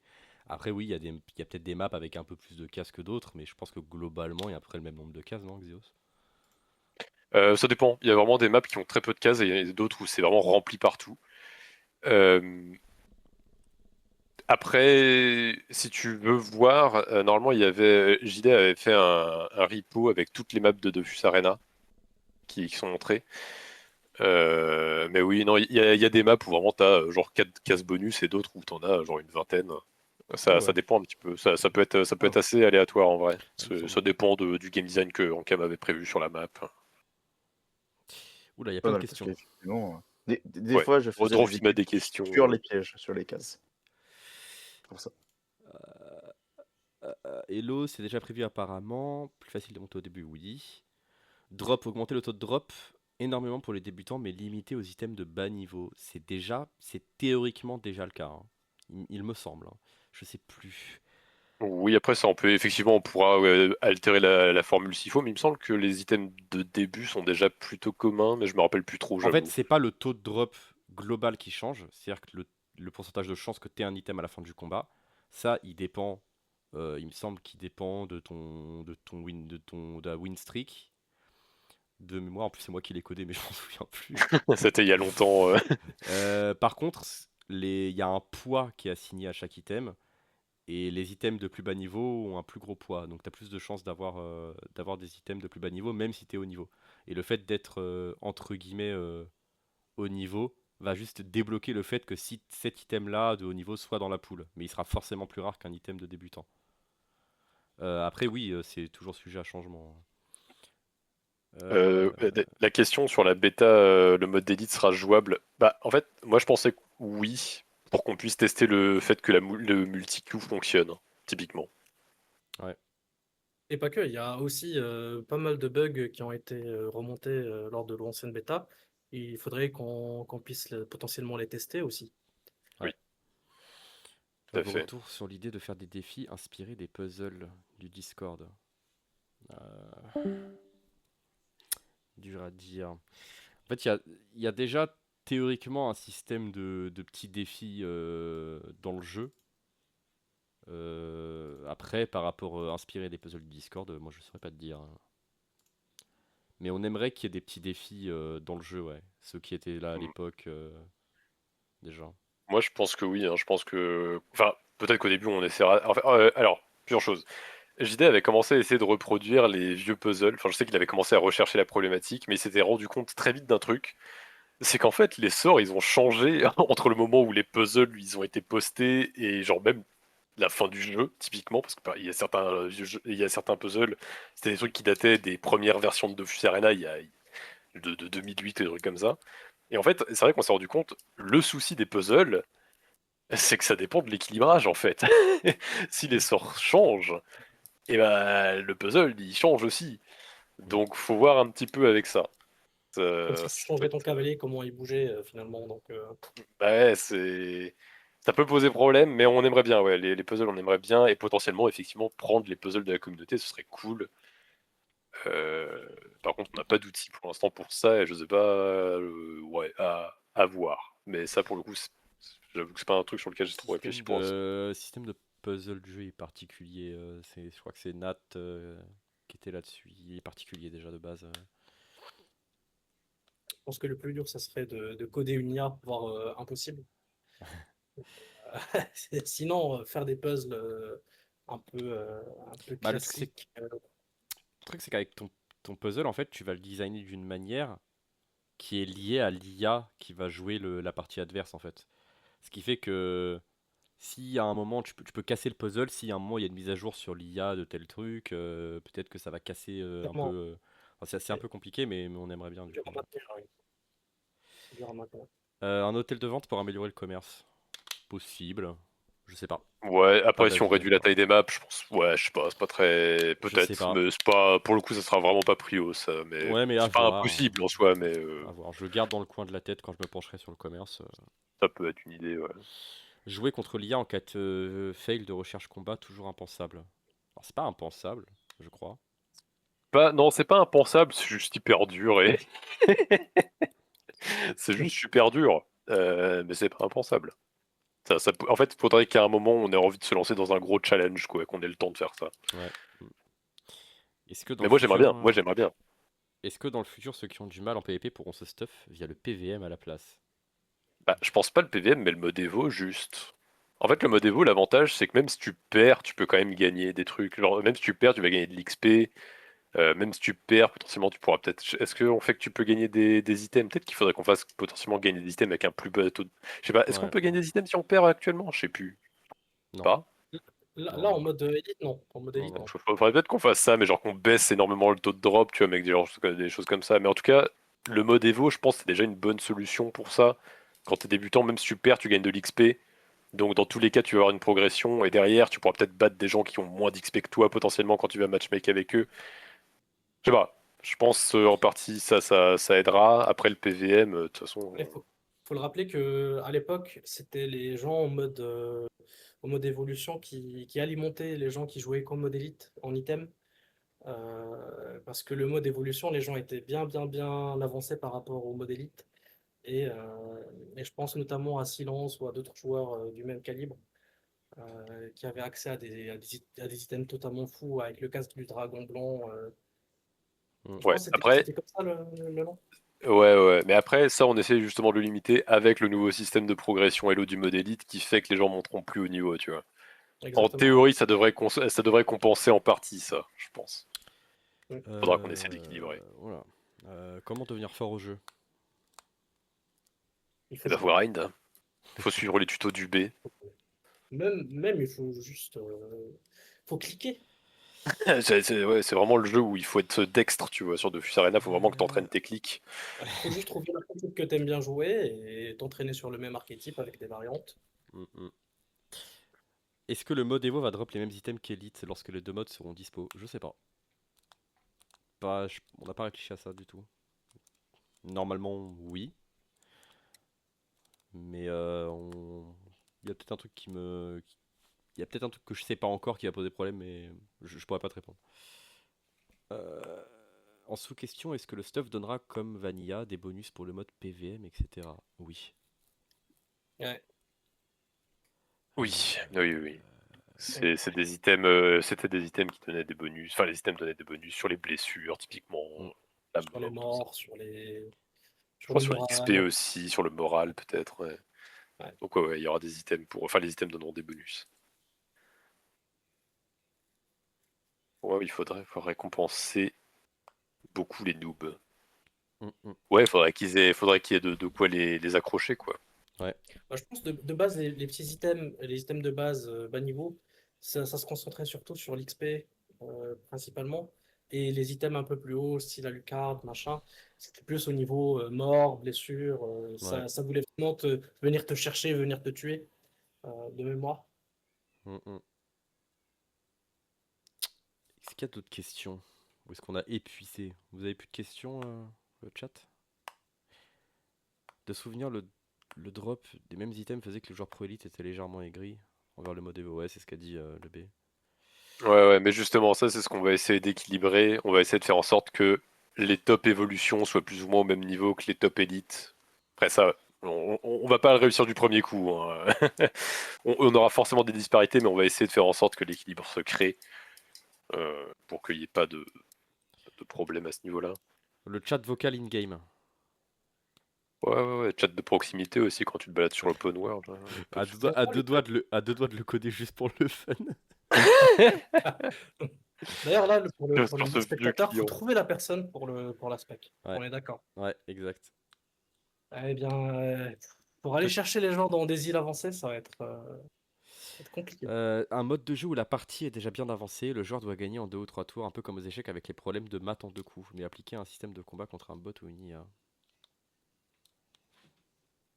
Ouais, mais du coup, alors ça, du coup, c'est ce qu'on parlait à un moment. Le problème, c'est qu'il faut que l'IA soit parfaitement prédictible.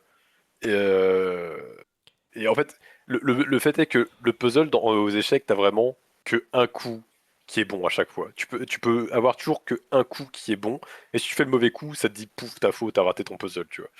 Ouais, et parce que Et sur Dofus Arena, c'est-à-dire qu'il faut réussir à créer un enchaînement de coups où t'as toujours que un coup de correct et où l'IA réagit exactement comme t'as prévu, tu vois. Et c'est surtout qu'en fait, il y a des algorithmes aux échecs, si je me trompe pas, qui sont complètement déterministes. C'est-à-dire que tu vas le pointer sur telle difficulté, tel truc, tel paramètre. Tu lui mets une sorte de seed. En fait, on sait qu'il est déterministe, donc c'est plus facile d'avoir de faire ce genre de défi. Puis il y a juste, je vais pas dire qu'il y a c'est un peu malhonnête de dire qu'il y a moins de mécanique, mais c'est un peu vrai aussi. Ça dépend, parce qu'aujourd'hui, les moteurs d'échecs, ils ont des réseaux de neurones en assistant pour leur fonction d'évaluation. Oui, mais si tu, par exemple, par exemple, si tu prends un stockfish, machin, il peut être déterministe, tu vois. Si tu lui mets pas de NN auxiliaire, ouais, il est Oui. technique. Et c'est souvent, il me semble que c'est souvent ce qui est utilisé sur certains trucs comme ça, j'avais vu. En fait, tu as la possibilité vraiment de le rendre déterministe si tu as envie. Et, tu vois, donc, Je répète du coup, mais vous pensez. Bah, alors, du coup, si, Drofim, je pense que l'idée est réaliste si t'as effectivement une combinaison où tu dis que t'as genre tes 5 persos qui jouent d'affilée. Genre, tu mets une équipe adverse ou un perso adverse ou que sais-je de setup, mais du coup, tous tes personnages jouent les uns après les autres et tu dois réussir à accomplir tel objectif avant que l'adversaire joue. Ça, ce serait possible. Ça, ce serait effectivement probablement jouable. Faudrait développer les systèmes pour, mais ça me paraîtrait plutôt réaliste, ouais. Mm. Au moins, on n'aurait pas besoin de se faire chier avec une IA qui Ou soit faite pour les des puzzles. puzzles avec les IA qui invoquent et les invoques ont leur IA qui est déjà codée, typiquement. Oui, ouais. aussi, oui. Après, ça limite aussi le nombre de puzzles, tu vois. À la limite, ouais, Ouais. mais Tuto pour nous, bah ouais, ouais, ouais. Non, mais c'est sûr, les puzzles, ça peut être ça peut être une bonne forme de tutoriel, juste un peu plus compliqué à faire qu'un diapo, quoi. Pour pas avoir la garantie que les gens prennent le temps d'aller. Ouais. d'aller les faire. Ok. Je crois qu'on a répondu à toutes les questions et que tout a été dit. On est à 1h50 de live. C'est pas mal. Je vous laisse quelques secondes pour potentiellement des dernières questions ou un dernier mot de la fin, le chat. Puis après, je pense on va retourner à nos occupations tous, chacun de notre côté. Ah. Potentiellement, pourquoi pas avoir un mode spectateur global? Un mode spectateur global. Oui, tu veux dire qu'il n'y a pas besoin de cliquer sur quelqu'un? Ouais, ouais. Oui, Bah, ça pourrait. quelqu'un qui est dans ton clan, peut-être que tu pourrais. Vous Ouais, avez, au moins dans le clan, ça pourrait être cool. vous avez parlé d'une amélioration de tacle ou de son affichage, vous pouvez en dire plus. Je crois que c'est JDET. Oui, alors j'ai l'idée, je sais plus, est-ce qu'il l'a implémenté? Je crois. Je sais plus si c'est fonctionnel actuellement, mais normalement oui. Et en fait, ça fait que quand tu vas te faire, quand tu essaies de détacler quelqu'un, t'as un petit pop-up, enfin t'as une petite affichage, comme pour les caisses bonus là que JT a ajouté, qui t'indique le pourcentage de chance que t'as de te détacler, tout simplement. Hmm. Donc comme ça, tu peux savoir, ok, j'ai 40% de chance, j'ai 80% de chance de détacler, sans avoir besoin de checker directement dans les fiches des personnages, ok, lui il a combien de tacles, moi j'ai combien d'esquives. Avez-vous pensé à des idées pour récompenser les joueurs qui se connectent souvent, pour donner envie de revenir, du style des bonus de gain au premier combat effectué des 24 heures, etc. Oui, tout ce qui est daily, Battle Pass, objectivement, c'est des choses qui sont devenues obligatoires dans l'industrie, donc oui, clairement, c'est des choses que j'ai en tête depuis longtemps déjà. C'est pas nouveau ça. Bah, je me rappelle. Je vous avoue que je me rappelle plus à l'époque si c'était déjà là, mais c'est possible. Ça, C'est- JD saura probablement plus. Il a Je peut-être sais pas fait. s'il l'a juste, il a peut-être juste réactivé le truc et il s'était désactivé dans le client, ou bien il a trouvé le paquet à envoyer depuis le serveur pour que ça s'affiche. J'en sais rien. Je vous Peut-être avoue, j'ai pas du ou tout. peut-être qu'il l'a corrigé parce que c'était buggé, je saurais pas vous C'est dire. ça. Mais je sais Mais qu'il y a peut-être eu. que ça existait à une époque, hein, Ouais, possible. mais il y a En plus. eu. En tout cas, je sais qu'il y a eu des changements dessus et que ça a été mis dans un état correct. Donc, soit c'était déjà là, mais c'était buggé, soit. Voilà. Soit l'affichage a été vraiment bien amélioré. Mais il y a eu du travail là-dessus en tout cas. Ok, Bah, je crois qu'on est à peu près good. on est good. Bon, bah, je vous remercie à tous, le chat, ceux qui sont venus, ceux qui ont pris le temps de venir en vocal pour discuter, Xeos, le B, les modérateurs aussi, Idaina qui écrit n'importe quoi. Bah, merci à tous, c'était super cool. Et on va Tiens. vous tenir au courant sur le Discord, donc n'hésitez pas surtout à nous suivre sur Twitter, à nous suivre sur le Discord, à prendre le rôle notification sur le Discord si vous ne l'avez pas, c'est très important. Et on va vous tenir au courant en tout cas pour la suite du projet ou pour une potentielle bêta. Voilà, merci à tous. Ciao. Allez, ciao, ciao.